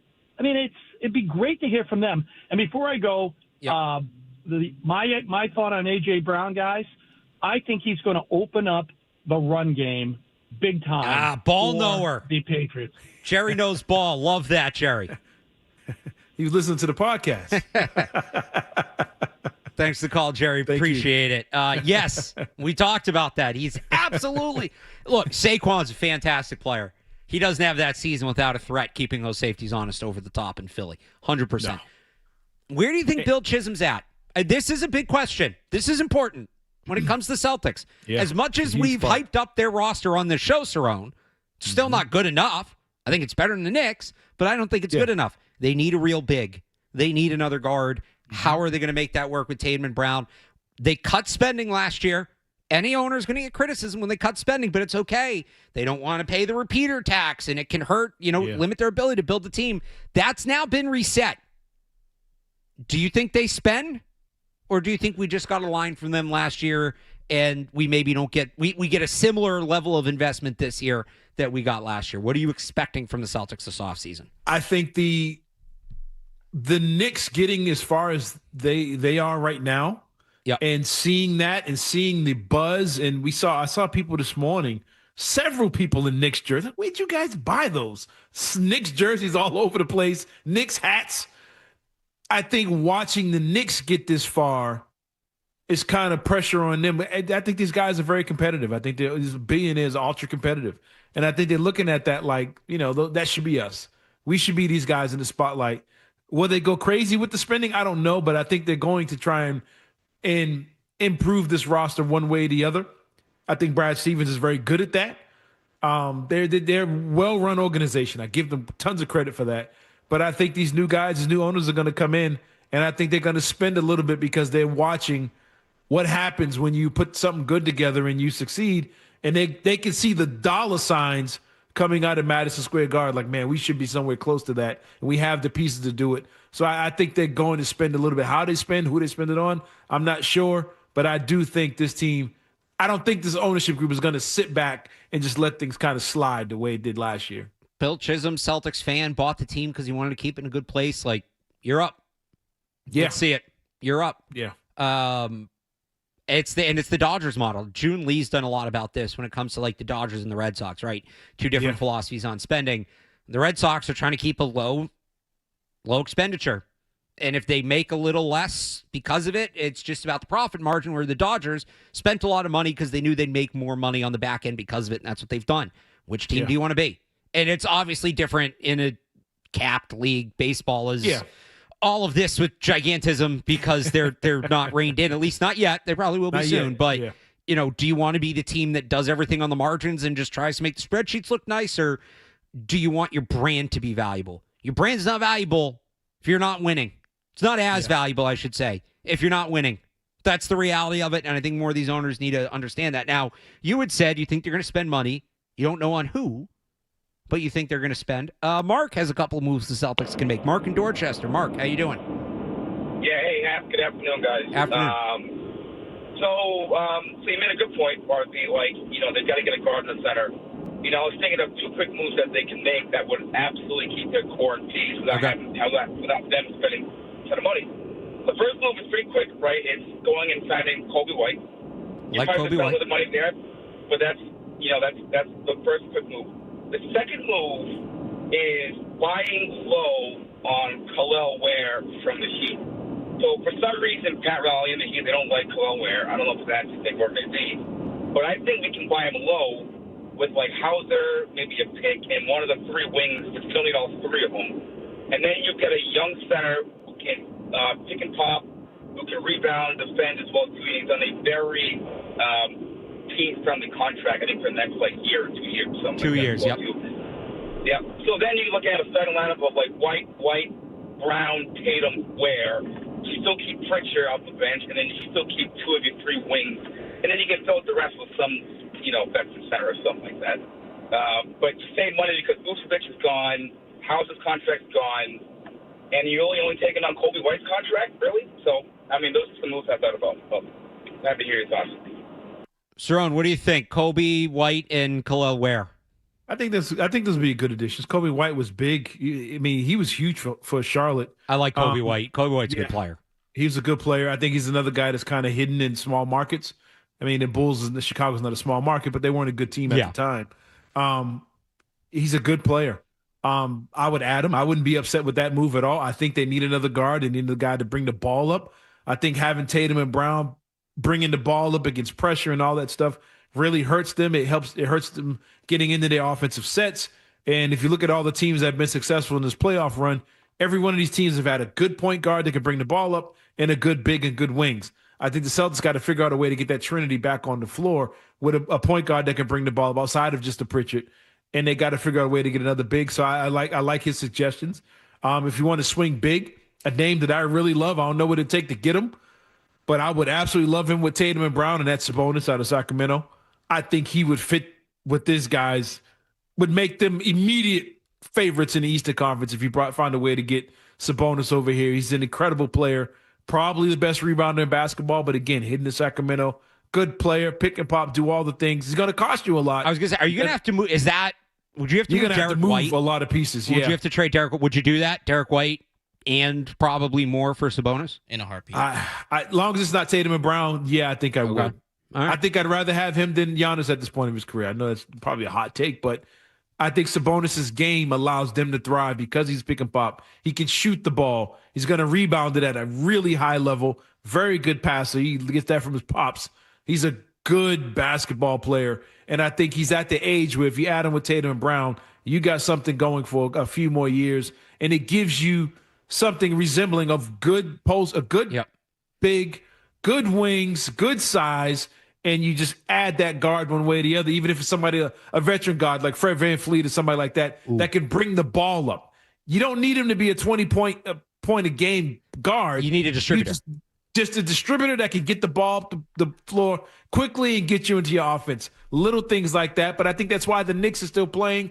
That's why the Spurs are playing. That's why the Thunder were there. To me, that's why the Cavs were there. They had James Harden didn't play well, but he has the ability to get the ball up quick and pass the ball. Little things. And I think the Celtics were kind of missing that with their guards. But little tweaks like that, I'm all in. I mean, Sabonis is not a little tweak, but I agree with the caller said. Making moves like that, it makes you a better team. And I think Tatum and Brown have shown they can elevate guys around them and bring them to a new level. So, yeah, Kobe White with those guys would be excellent. Al in Dorchester has been holding on with the Celtics take. Al. How you doing? I'll be right back. I'm sorry. How you doing, guys? Good. Hey, listen, what's going on, man? You guys are talking again. We're talking about one of the previous calls where we were talking about is it style or is it a style issue or what? And it's a style issue with the Celtics or talent. They clearly have the talent. The issue is the style, and that goes down to coaching / management. And I say management as well because we wasted 3 or 4 years with this system, and nothing's been said. 3 or 4 years. And basically what Missoula did in that last game they lost should have got a fight. Yeah. Put starting those 5 guys like that. But because of his system, and like you said, Brad Stevens hasn't said anything, I hope they don't wait until the end of the season and throw the season away before they decide to make a change. Yeah, Al, thanks for the call. We agree. I wouldn't. Saying they wasted the last 3 to 4 years feels strong because they want. I mean, they want a title. I don't want to take that away from them. Yeah, and they've been far in the playoffs, right? Like, but the idea of having this duo of Tatum and Brown, this should not be a one title team. I've compared them to like the 2010s Bruins, where you have Patrice Bergeron and Brad Marchand, Zdeno Chara, and Tuukka Rask, and these are all great players, and they only got one title. Underachieve is the right word. Right. A title is great, obviously. They got one. Nobody's going to say they couldn't do it. You can never take it away. They're champions. But that feels like a duo that should win more than one together. And that's what it comes down to. And again, I'll be very interested if Brad Stevens comes downstairs more this year if the results aren't there. Yeah, and I think to the caller's point about wasting it, it feels that way when you see Philly show who they really are the next round against the Knicks. When you see last year, you squandered those games against the Knicks. That series should have been over with. Tatum probably doesn't get hurt if you're home resting. And then you see the Pacers, who you clearly have more talent than, push the Thunder to 7 games and probably could have won if Halliburton didn't get hurt in the 7-game series. So watching those teams in the Miami Heat make it to the finals, it feels like a waste because you're like, we're better than those guys. We shouldn't have lost to these teams. We should be there. And the biggest thing that always comes back to the last few years was, they shot too many threes. They shot themselves out of it. They blew leads, all those things. And style of play really feels like it's kept this team from, possibly, like you said, winning multiple championships and at least putting yourself in a better position to win multiple championships. Real quick, because we're up against it, but you brought up Sabonis. We got a call on this. Rajiv in California, are you in Sacramento? And what are your thoughts on Sabonis to the Celtics? I am in Sacramento, yeah. The Kings are, he's languishing here, right? The Kings are missing having the pairing of him and De'Aaron Fox together, back in the 23 season. But, as you mentioned, right, he's known for his high-efficiency shooting. He's like a career 56% field goal shooter. And also, in terms of his rebounding, we know he's elite. He's the 5th player in history to lead the NBA in double-doubles for 3 consecutive seasons. That's also along with Wilt Chamberlain and Garnett. And in the 23-24 season, he led the NBA with 77 doubles out of 82 games, which is the most in a single season since 79. And he also set the NBA record for the longest streak of consecutive double-doubles at 61. And not to mention, against your Celtics, back on January 10th of 25, he had a career-high 28 rebounds. So I agree with you, Cerrone. We should bring him. Rajiv, would you give up Derek White if that's what it took? Absolutely. Okay. Yeah. We need a big. Look, to me, like, the game starts, it's still basketball. Height still matters. It does. I still the positionless thing, I've never truly bought in on that. Like, there are definitely positionless players. 5 of them does not make a lineup in my mind. I still think you need a center to really win at a high level. It doesn't need to be your best player. I think there was a time where your center had to be your best player.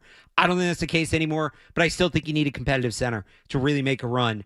At the NBA level, you look at, I'd even call Karl Anthony Towns a center. I know they have Mitchell Robinson, but he is. Karl Anthony Towns, Victor Wembanyama, the Thunder have Chet Holmgren.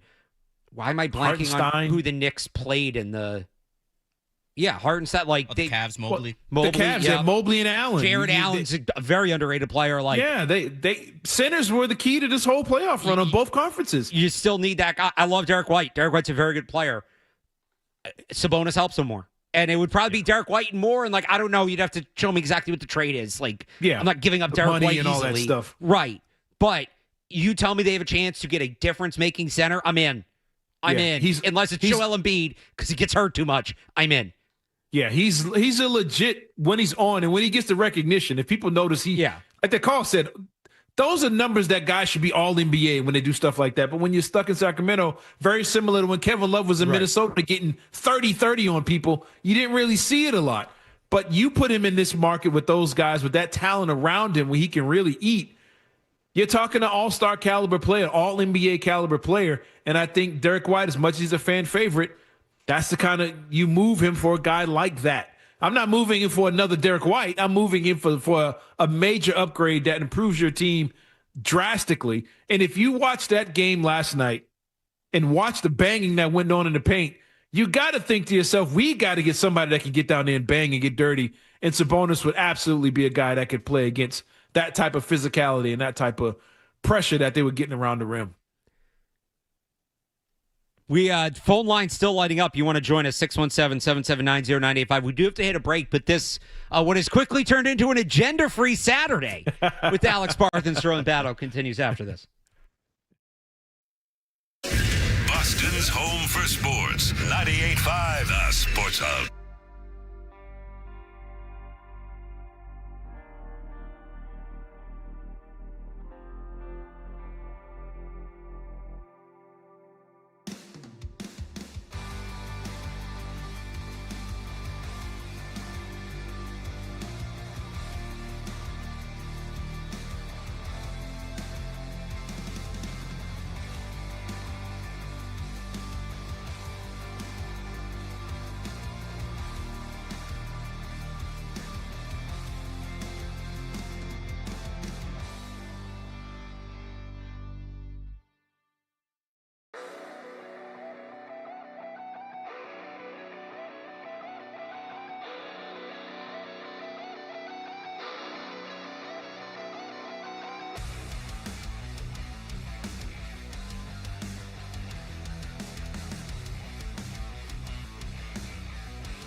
champion Boston All the way Celtics. 3, and he hits it. WBZ FM and HD Boston 98.5. The Sports Hub.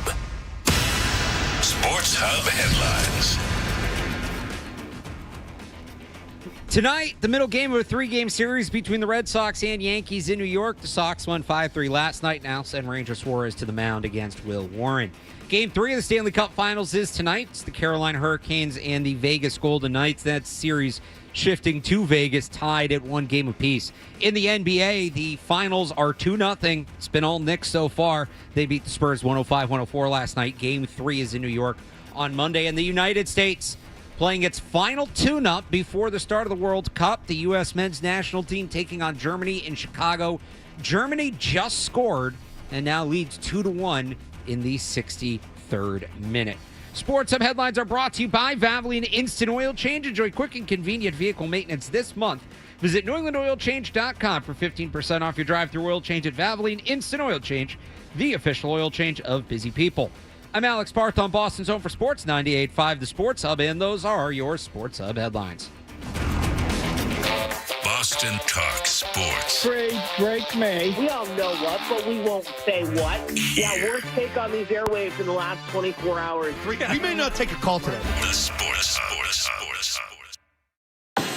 Boston sports, yeah, we got that covered. 98.5 The Sports Hub.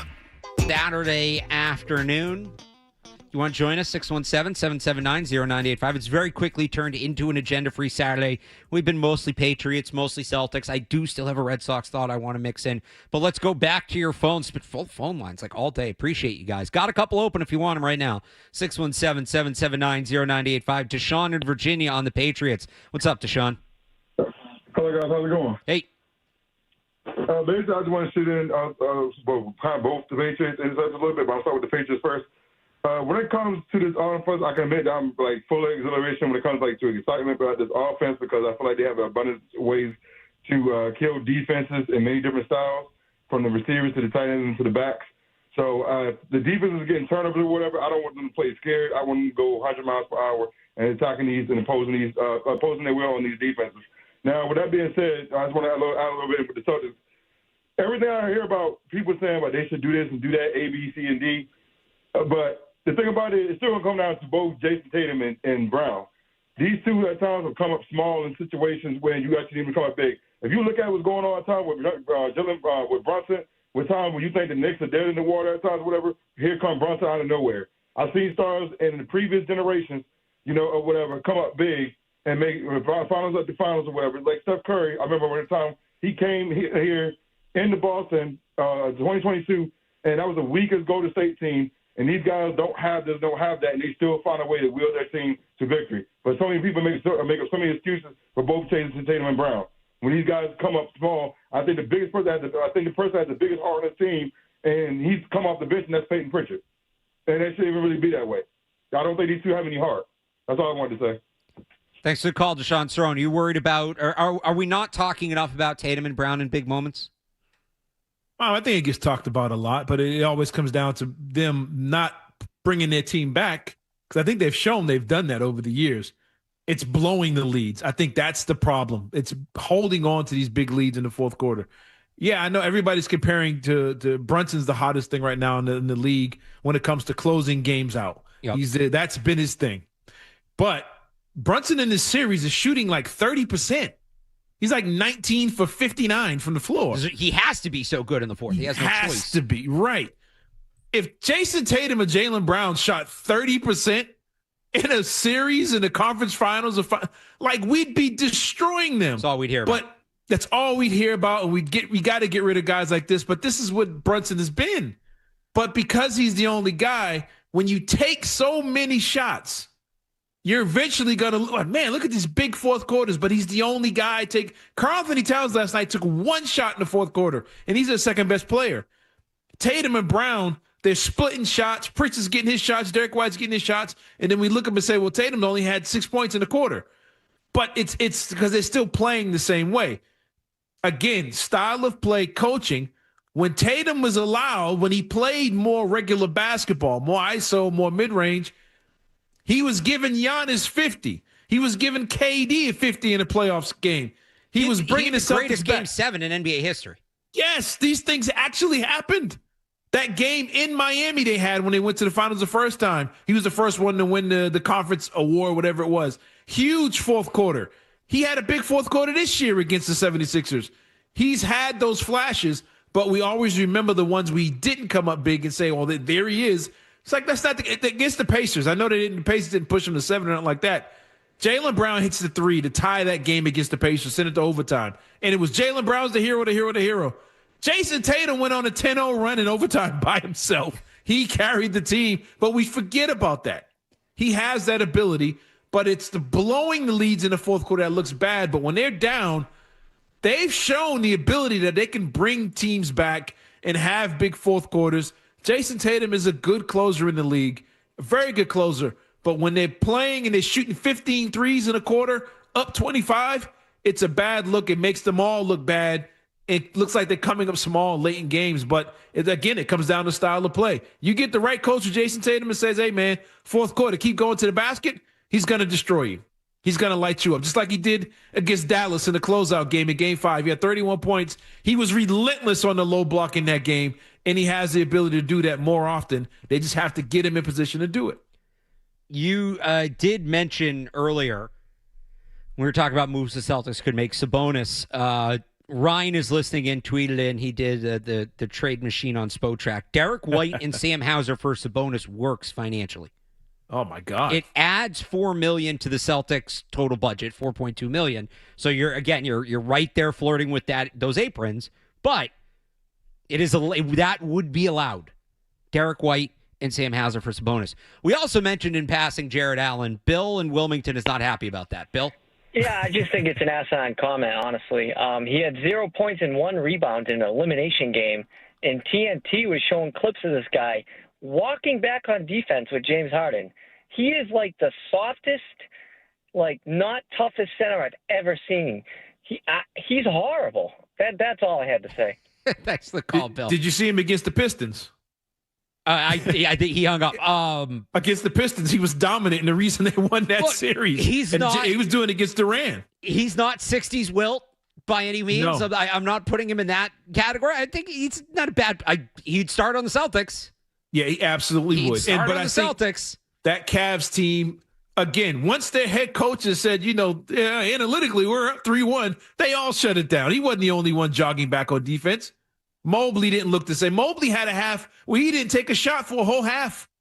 They all kind of quit on that team. And maybe, you can hold that against him.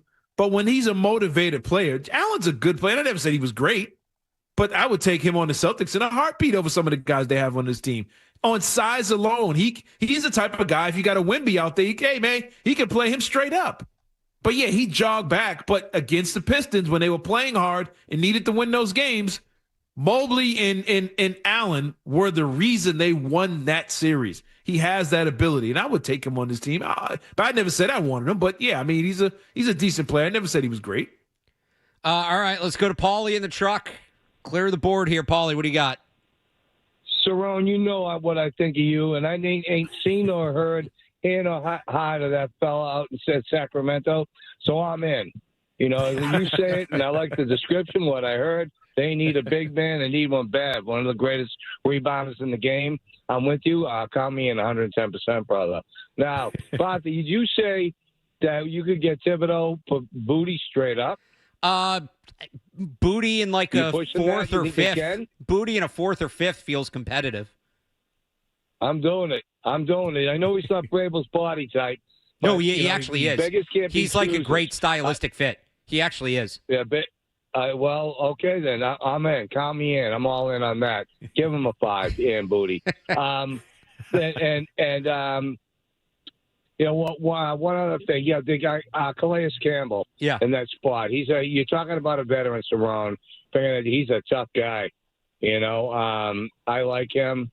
If he still got something left in the tank, how about him? And I want Diggs back too. He'll keep A.J. Brown in line. That's his team. You bring him back in. It's a seamless transfer with him back in the locker room. The leader's back. Everybody stays in line. If not, you're going to have to hear from him. A.J. Brown can just play. I want Steph Diggs here. Love you guys. Thanks for the call, Paul. I think it's the first time I ever made it to the end of a Paulie call. AJ Brown Steph Diggs keeping AJ Brown in line. That's fun. That's a good one. Campbell's an interesting name. I think he's more of an interior player at this point. Yeah. I'm good there. I think that was, but yeah, no, Thibodeau. That's the other thing about Thibodeau. Thibodeau is actually like a textbook Vrabel edge rusher fit. The body type, the play style, all of that. Like he is a fit. You're not just adding him because he's a name and he plays the position you need. He would be a fit. So on that. Salary wise, well, how much damage would he do to your cap? $14.7 million fully guaranteed on he's playing on his 5th-year option. So it's not insignificant. They could manage it. But it's not, I mean, nobody's going to say they haven't spent this offseason. Like it comes down, are they going to put another $15 million on the payroll? That'd be the question. But they could get it on the books if they wanted to. Yes, they could do that. And then he's a pending free agent, so it wouldn't overlap with a Gonzalez extension or a May extension or anything like that. And I don't think they'd extend him. I think the idea would be he's going to be what Caleb Vaughn Jason was last year, a guy that's here to get his value up and then go get paid elsewhere. Yeah, and I think as far as the team spending and all that, the Patriots are going to be printing money this year. They're going to be printing money. So I think they're all set. They spend a little here. Like we mentioned about the Dodgers, they're going to get it all on the back end. This Patriot team is going to be printing money, and that place is going to be pretty packed. The buzz is already there. So they're going to build off last season. They got the pieces. They got the players. But, yeah, I think Thibodeau, he's exactly what they need. He's exactly what they need. I'd hate to see, Keyshawn Boutte go because I thought he was really big for them last year. Great connection with Drake May. But similar to what we was talking about with Derek White, if he can get you what you need, then you might have to make that move. Before we hit the break, Ricky in Weymouth has a name for the Celtics. Oh, boy, Ricky, what do you got? Yeah, Ben Simmons. I hear he's looking to return to the NBA on a veteran's minimum. He can definitely run an offense. We know his scoring, he can't score, but he doesn't have to score with Tatum and Brown. He can defend. He's, 6'7", 6'8", and I would love to bring Ben Simmons in. Thanks. Thanks for the call, Ricky. I'm good. Do you know what, though? I'm a fan of Ben Simmons and always have been. The Celtics don't need to be signing professional fishermen.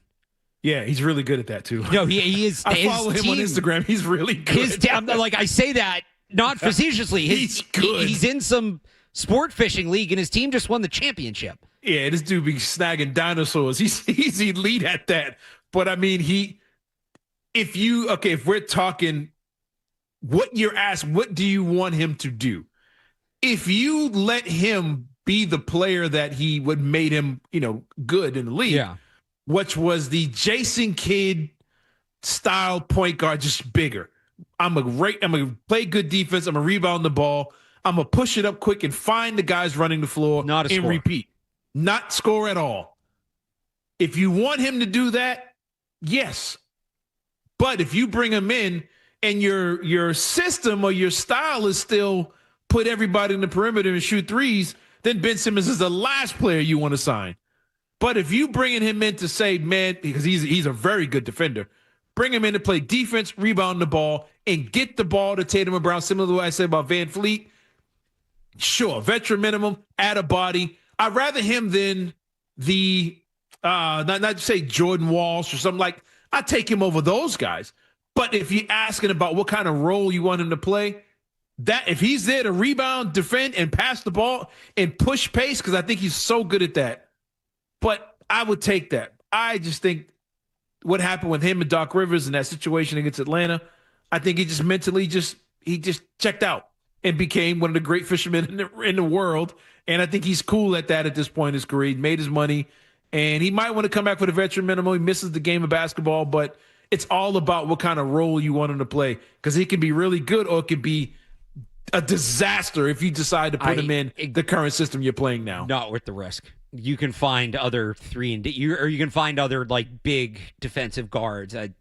Yeah, it sounds like he's doing something that he enjoys, that he's good at, and like I don't know that he was dealing with back injuries. A guy with a back problem, that's been out for a little bit. That's risky.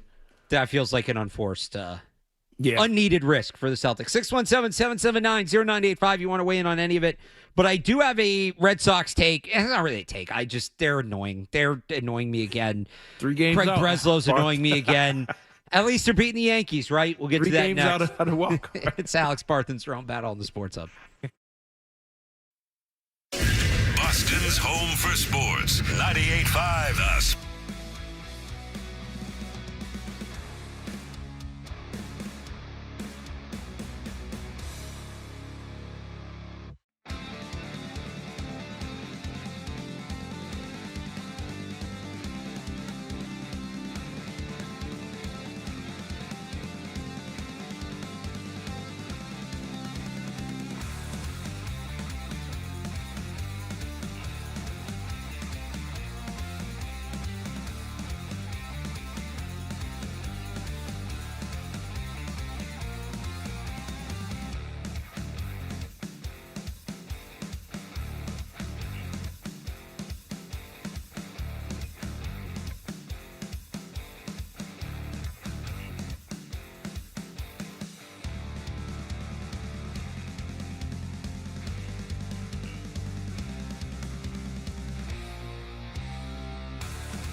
In this town, sports happens 24/7. We're Boston's home for sports. 98.5 The Sports Hub.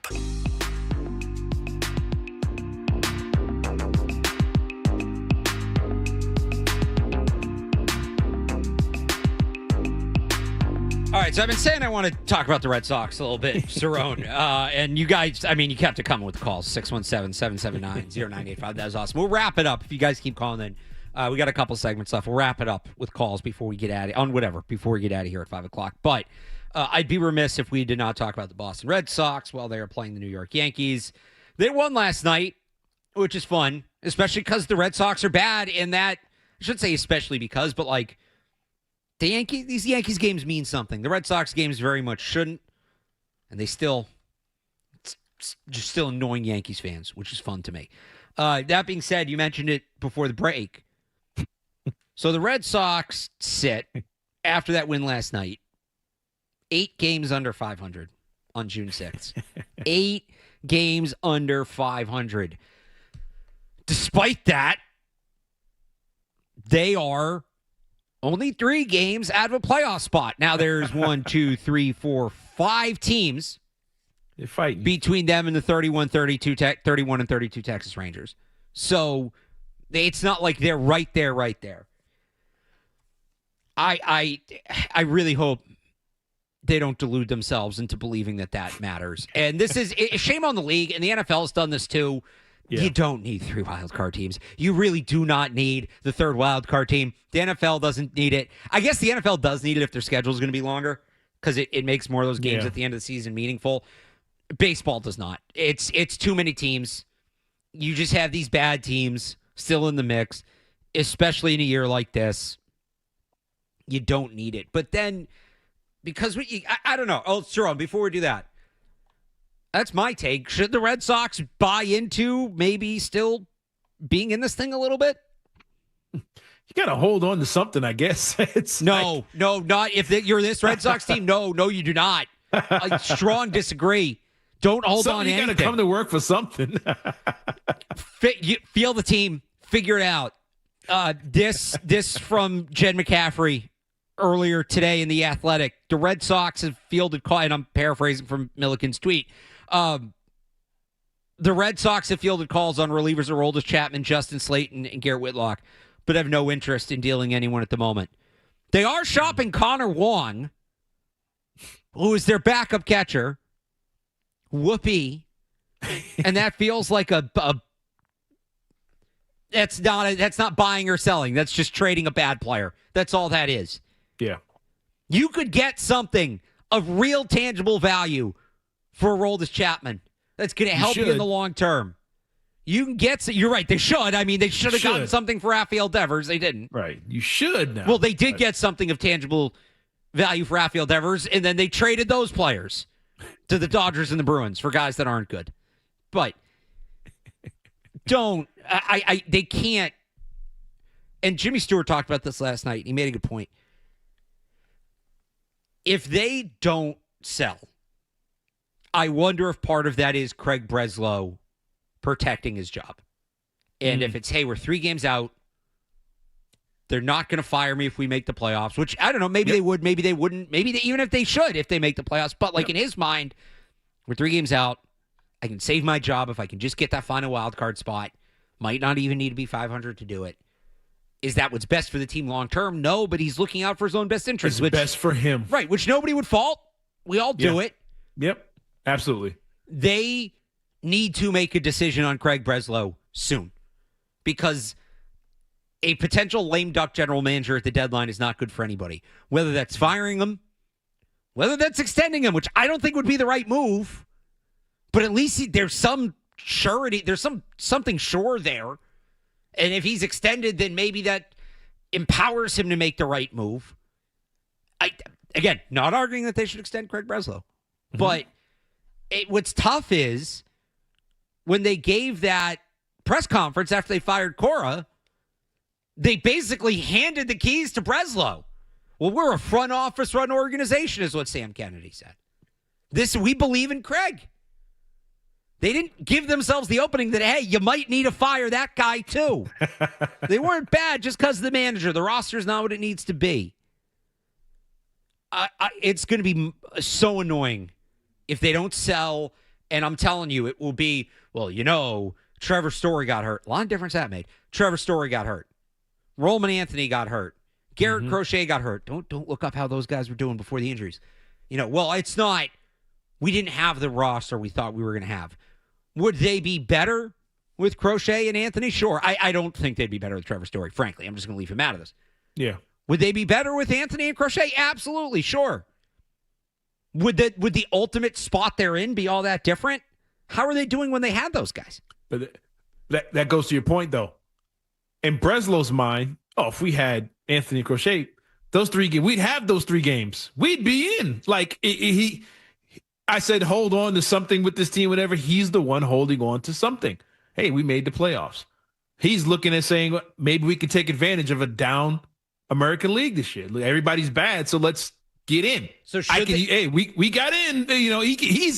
I'm saying everybody's thinking that, but to your point, if he's trying to save his job and save face, that's all he can really hold on to. But if he sells and they really, they can't bottom out anymore. Oh, every time we say that, they do. But this Brian Bayo stuff is ridiculous. One more quote. Sorry, finish your take, and then I'll. No. I'm just saying when I said you got to hold on to something. Yeah. He's the one holding on to. Like I said, they gave him the keys. Man, we're only 3 games out. If we get this guy back, that guy back, I make this little move here or there. Maybe we can make up those 3 games and make it look good. I can save face, and whatever happens after that happens. He's trying to save himself, and he's the one looking for that. But I don't see him selling. I don't see him selling and getting rid of all those pieces, getting rid of Chapman, even though he can give you a good return. I don't see him doing it. I just unless they extend him. If they extend him, I think he'd do it. Yeah, because then he knows I'm good. Right. Yeah. And I know they keep saying they think this is a playoff team. Do you think they believe that deep down? That this is a playoff roster? I understand they're saying it. Yeah.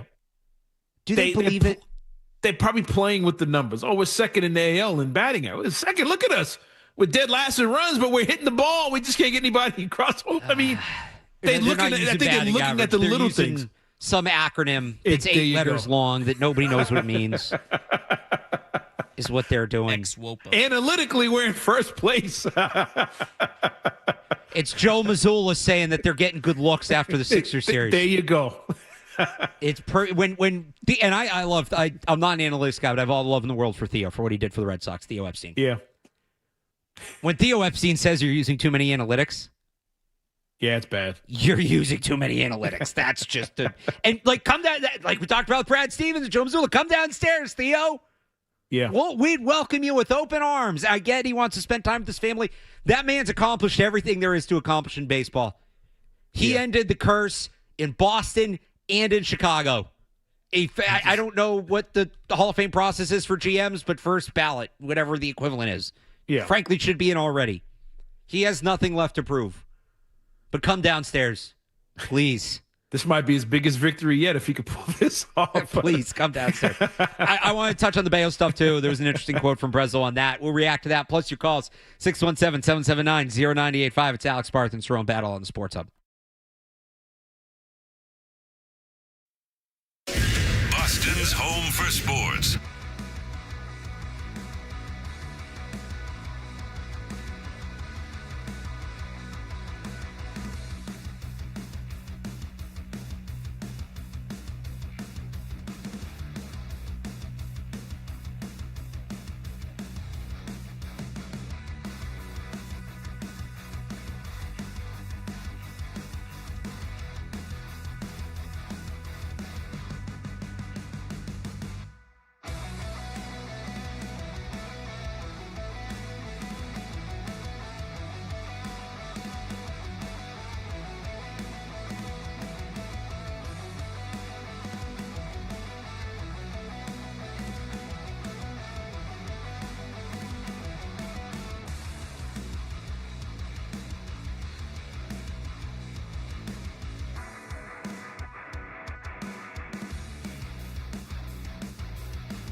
Hub.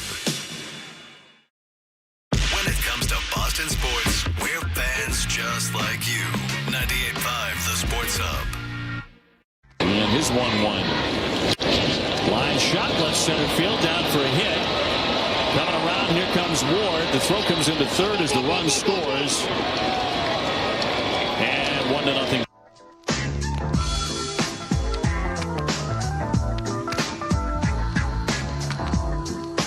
Back here on 98.5 The Sports Hub, Alex Barth Cerrone battle. That was the last we saw of Brian Bayo. Maybe the last we see of him for a while before he got sent down to Worcester. The Red Sox have a pitching problem that goes beyond their current iteration. Now, look, I don't think their pitching lab works. I think it works in the short term, and then guys blow their arms out. But it doesn't work in the long term. But I think the problem goes beyond that. Cerrone, do you think you could name, and there's a little bit of a qualifier here, but I don't think it's that extreme, the last 4 pitchers, starting pitchers, the last 4 starting pitchers to be drafted or signed as international free agents by the Red Sox to then make the All-Star game as Red Sox? So basically the question is, starting pitchers the Red Sox identified as amateurs, obtained, developed, and they became All-Stars. Can you name the last 4, and how far back do you think that list goes? Oh, man. Because I think there's some teams that have done this in the last 10 years. I didn't look, but I'm sure. The Red Sox one goes back a little further than that. I can't. You go into the 90s? I can't go back that far. The most recent is Tanner Houck 2 years ago. Yep. Now, they ruined him. That's one. He blew his arm out. He's been on IL for basically since. Tanner Houck's one. John Lester made the All-Star game in 10, 11, 14. They lowballed him, chased him out of town. Ended up having a very good career elsewhere. Clay Buchholz. Clay Buchholz was a good pitcher. He was good, yeah. I always thought he got a little too much hate. He wasn't great. He wasn't Lester. He set the expectations high with that no-hitter so early, but he was a solid player. And what year was that when he made it to 2010, All-Star? 2013. Okay. The last one before them. Any guesses? George, any guesses? Anybody? I would get Daisuke. I know Okajima made the All-Star team, but he's not a starter. Yeah, so they've had some more success with relievers, but you can get relievers. It's tougher to get starters. Daisuke never made the All-Star game with the Red Sox. He made it in Japan. Never made it with the Red Sox. He was also developed when he got here. That was like he'd been a professional for years. So again, going back, Red Sox drafting and developing starting pitching. Tanner Houck last year moved him to, and he's basically a reliever. He was a starter that year, but he's basically a reliever. They ruined him. John Lester, they chased him out of town. Clay Buchholz, fine. Roger Clemens, who last made the All-Star game for the Red Sox in 1992. I was going to go Aaron Seeley on you, but obviously he didn't last too long with the Red Sox, to be sure. He was more of a journeyman. And I also don't think he was drafted. Was he drafted by the Red Sox? I know he had the upbringing with the Red Sox, so yeah, I'll have to check. But, so 4 in the last 30 years. But wait, what year was Roger drafted? He came up in 86. So there you go. So 4 since 86. 40 years ago. So that's not Breslow. That's not even Henry. I mean, this predates Henry. They have an organizational blind spot when it comes to developing starting pitching. 4 in 40 years, to be exact. And it's rearing its ugly head again with Brian Bayo. And then you had this. And so let me, again, it's not a Breslow problem. He's not helping. You had this from Craig Breslow yesterday. One of the things that we messaged to him was, when I first got here, he was a guy that had this big personality, always had a smile on his face, was, interacting with his teammates, and you could tell just loved to compete and loved to pitch. And I think we lost that a little bit where he was putting a ton of pressure on himself to go out and perform. And so, one of the things that we asked him to do was kind of to fall in love with baseball all over again, to go down, to compete. He's going to work hard. We know that. But to kind of remember why he loved playing this game. That last line. Fall in love. Fall in love with baseball again. Like he probably needs to. He's clearly miserable, and that'll help. his game. Yeah, but and getting away, can help. But if he goes there and stinks, he's done. But also, Craig Breslow talking about somebody needing to fall in love with the game of baseball again. Cerrone, do you think Craig Breslow loves baseball? It's what's funny? As he was talking, it sounds like he loves it too much. He's in love with all of it. He sounds too positive. It's like your parents just ate you up because you had a bad report card. You're acting up. And then here comes the cool uncle, like, no, just let him stay at my house for a little while and, let him be a kid again for the summer. And it's like, no, he needs to be punished. And it's like, he's too, I know positive's not the word. He doesn't sound pissed off enough. They do have, they are addicted to positive spin over there. And I mean, you see it too positive with the injuries. Roman Anthony will be fine. Oh, and here we are a month later. He's out. Garrett Crochet will be back soon. He just got moved to the 60-day. Like, they definitely like to spin things. For me, it's more just. I remember when they fired Chaim Bloom and hired Craig Breslow. When they fired Bloom, I wasn't as excited as everybody else. Not because I was this big Chaim Bloom fan, but I just don't think. Bloom was a symptom of the problem, not the problem. Mm-hmm. He was doing what ownership wanted. I was about to say he did what they told him to do. And he wasn't great. Felger's great line. If you're going to have a nerd, you better have the best nerd. Chaim Bloom was not the best nerd. Mm-hmm. But the nerds in general, I don't think, unless you're the Rays and you have to do it, are not like a sustainable way to build a baseball team. Mm-hmm. So when they fired Bloom, I remember thinking, like, all right, well, they're just going to replace him with some clone, and how much is really going to change? And then when they hired Breslow, I had the thought that, like, okay, I know he's very analytically driven, and I admittedly don't love that, but there was a part of me that's like, he's a former player, and there has to be some, because remember with Bloom, there were issues about how he handled the roster and how he handled the locker room, and guys are uncomfortable, and it made guys not want to play here. And so you figured the former player would fix that. He had that big trade deadline where he wasn't with the team, and it rubbed guys the wrong way. And I'm like, all right, at least there's a guy in charge, in theory, as a former player. He's a longtime former player. This isn't a guy that had a cup of coffee in the minor leagues. Craig Breslow hung around the big leagues, I think, for a decade. More than a decade. 2005, 2017. So he's respected as a player. Right. And so my thought was like, all right, this is a guy that will get on the players' level, will understand them on that human level, understand what they're going through, and that maybe just helps the overall development of the program. Mm-hmm. I was very wrong. And I don't know if it says more about Breslow or it says more about the Red Sox. I am shocked. And there was the report the other day from Tim Healy about how Breslow needs a translator because he's so lost in the nerd stuff. And it'd be, if I saw that with Chaim Bloom, I'd be like, yeah, of course he does. He's not a baseball guy. A 12-year MLB vet needing that is jarring to me. Do you think he's being, you think he feels he has to dive into the analytics and learn it so much to the point to where he can't shake the old him? He can't find his old self. Do you think he's purposely trying to become that analytical guy and the players are like, we need you to be you? Maybe. I hope not. I don't know. It's just, it was very surprising to me that we're having these same issues with him or similar issues with him that came up with Chaim Bloom. That was the one thing I thought, like, okay, they upgraded that. They're still going to be super analytics driven. They're still going to operate on the margins. You know, it's still going to be about prospects and pipeline and all that. But at least they got a guy that can relate to the players on a human level. Or so I thought. So I thought. Okay, to add to that, we just heard his comments about, he got to figure out a way to get to love baseball again. To fall in love with baseball all over again? Yes. Wouldn't the question be, how come it seems like your players are falling out with baseball? Why does it seem like your locker room guys aren't loving what they're doing anymore? That's an awesome question. If any Red Sox beat writers are listening, that's a fantastic question. Why did he fall out of love of baseball all of a sudden? Is there something going on in that locker room to where guys feel like they don't want to be here anymore? They don't want to play. They don't want to play hard, at least.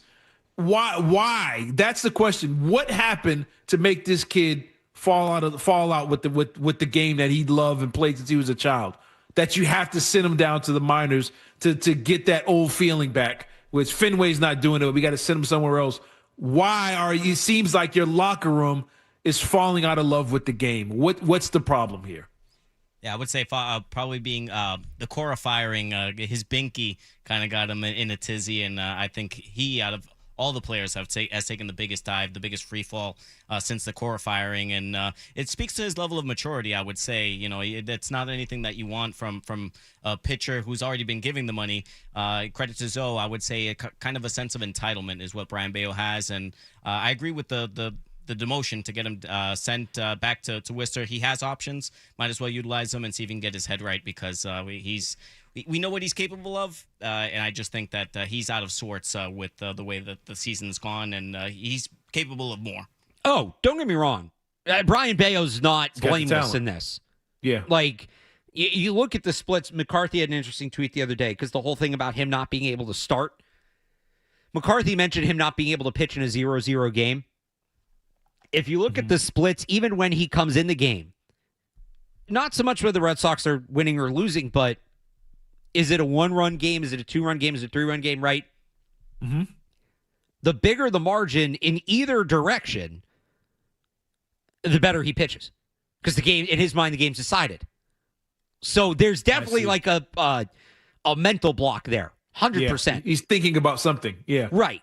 If it's close, it's close. Whether they're winning or they're losing, it's close. If they're up 4-0, he feels like he's a cushion. If they're down 4-0, hey, what the hell can go wrong? Right? The game's already over. So, and even I looked at even some of his starts, his 2 best starts this year. The Sox were on the road and scored in the top of the first. Mm-hmm. So he had his 2 best starts came when he took them out for the first time with run support. So he's not blameless in all this. But it's a good question. Why are players losing that focus and losing that love of the game? I don't think firing Cora is why it happened. I think the issues run deeper. I think firing, and even if firing Cora needed to be done, you plugged one hole, you opened another. I think that probably poured gasoline on some of those situations. So that's not ideal either. And what you just said about the splits, that sounds like pressure. That he has issues with pressure, playing under pressure. And the one thing, we've talked about this in multiple sports and multiple conversations on this station, analytics don't measure how guys handle pressure, the human element. And if this is a heavy analytical driven situation, team, organization, whatever, they're missing the mark on guys handling key situations mentally. If, like you said, if this guy is Roger Clemens when they're up 5 in the first, and then he's the worst pitcher they've seen when it's 1-0. It's like, okay, how come this guy can't handle playing under pressure? But you're still like, but the numbers say this, the data says that. Look him in his eye and find out why, this human element. Have the conversation and say, okay, let's fix this. Let's figure it out, as opposed to looking to the data and crunching numbers, because something is there when it comes to pressure and playing into certain situations. And if you guys pull that up and pull that data, Matt McCarthy found that, they should be able to see that, especially if they're data-driven. But something's there when it comes to pressure in tight situations with him that needs to be corrected. Well, I'll be on with McCarthy tomorrow, so maybe we'll dig into it a little more. Before that, though, you got to wrap it up. Last break, and then final segment of Barth and Cerrone here on the Sports Hub. Boston's home for sports. 98.5 The Sports Hub. Drink a Blue Moon, and suddenly everything feels brighter.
Boston's home for sports. 98.5 The Sports Hub.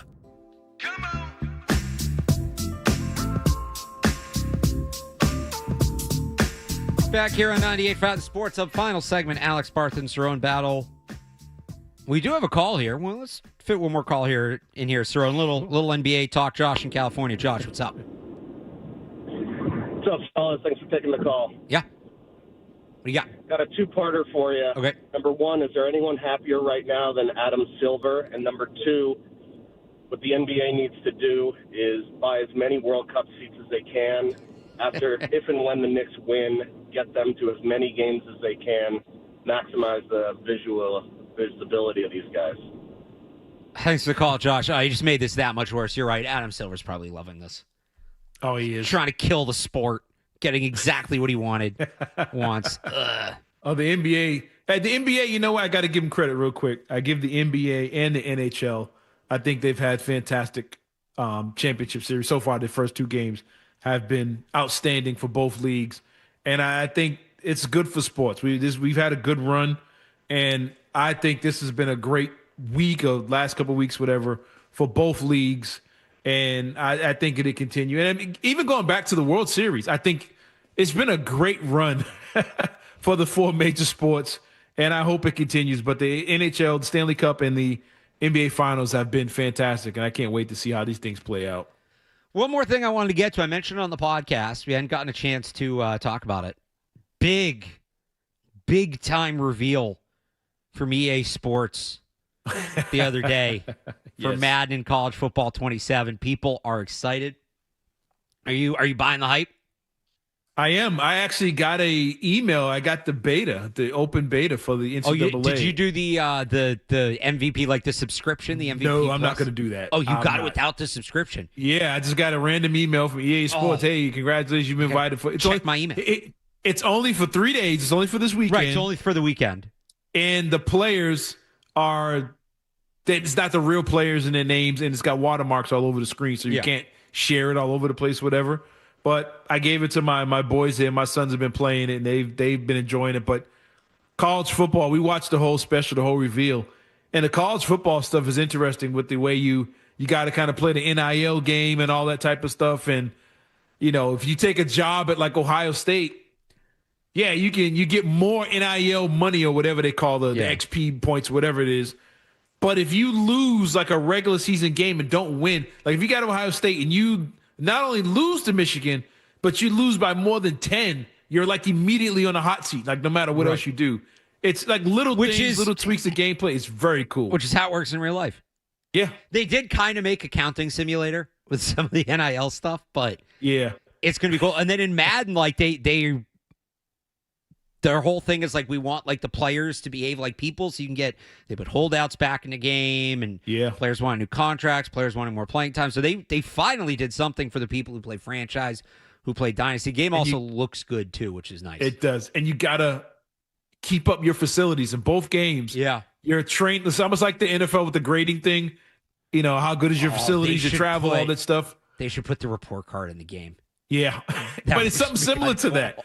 It's like you can get a good facility, but you have to spend some of your XP to keep the facility up all season. Now.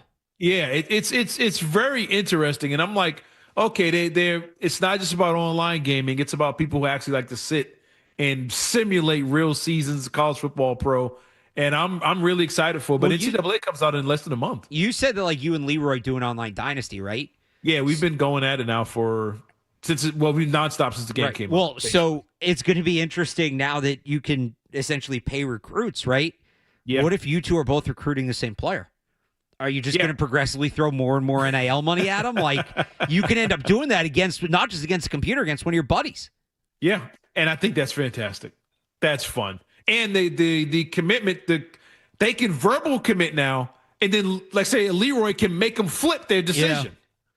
So it's like, okay, this is going to be pretty There's fun. going to be some arguments in some group chats there will be. over this for sure. So thank you for letting us scratch the itch there. A little sports video game talk. But we'll have to get more in your league when we get back to Sunday kickoff later in the summer. If you want more from me and Cerrone, though, tomorrow morning at 8 o'clock, you can put on the latest episode of the Patriots Hub podcast. We did about an hour on the A.J. Brown trade, Stephon Diggs, Kayvon Thibodeau, just kind of the state of the Patriots after adding A.J. Brown. So go check that out. And, of course, there's more on 985thesportshub.com as well. I will be back tomorrow. I am on 10 to 2 with Matt McCarthy, so I'm sure we'll do plenty more Red Sox and Patriots as well. Cerrone, when are you back on? Next Saturday. We'll be back on with Leroy at 9 to 11, I believe, next Saturday morning. So make sure to tune in for that. I think I might be on right after you guys next Saturday. You are. Yes, sir. So we got you next Saturday as well. Won't be on together, but we got you next Saturday as well. Until then, for Cerrone Battle, I'm Alex Barth. George Spolvita, great job as always behind the glass. I will talk to you tomorrow. Enjoy the rest of your weekend, everybody.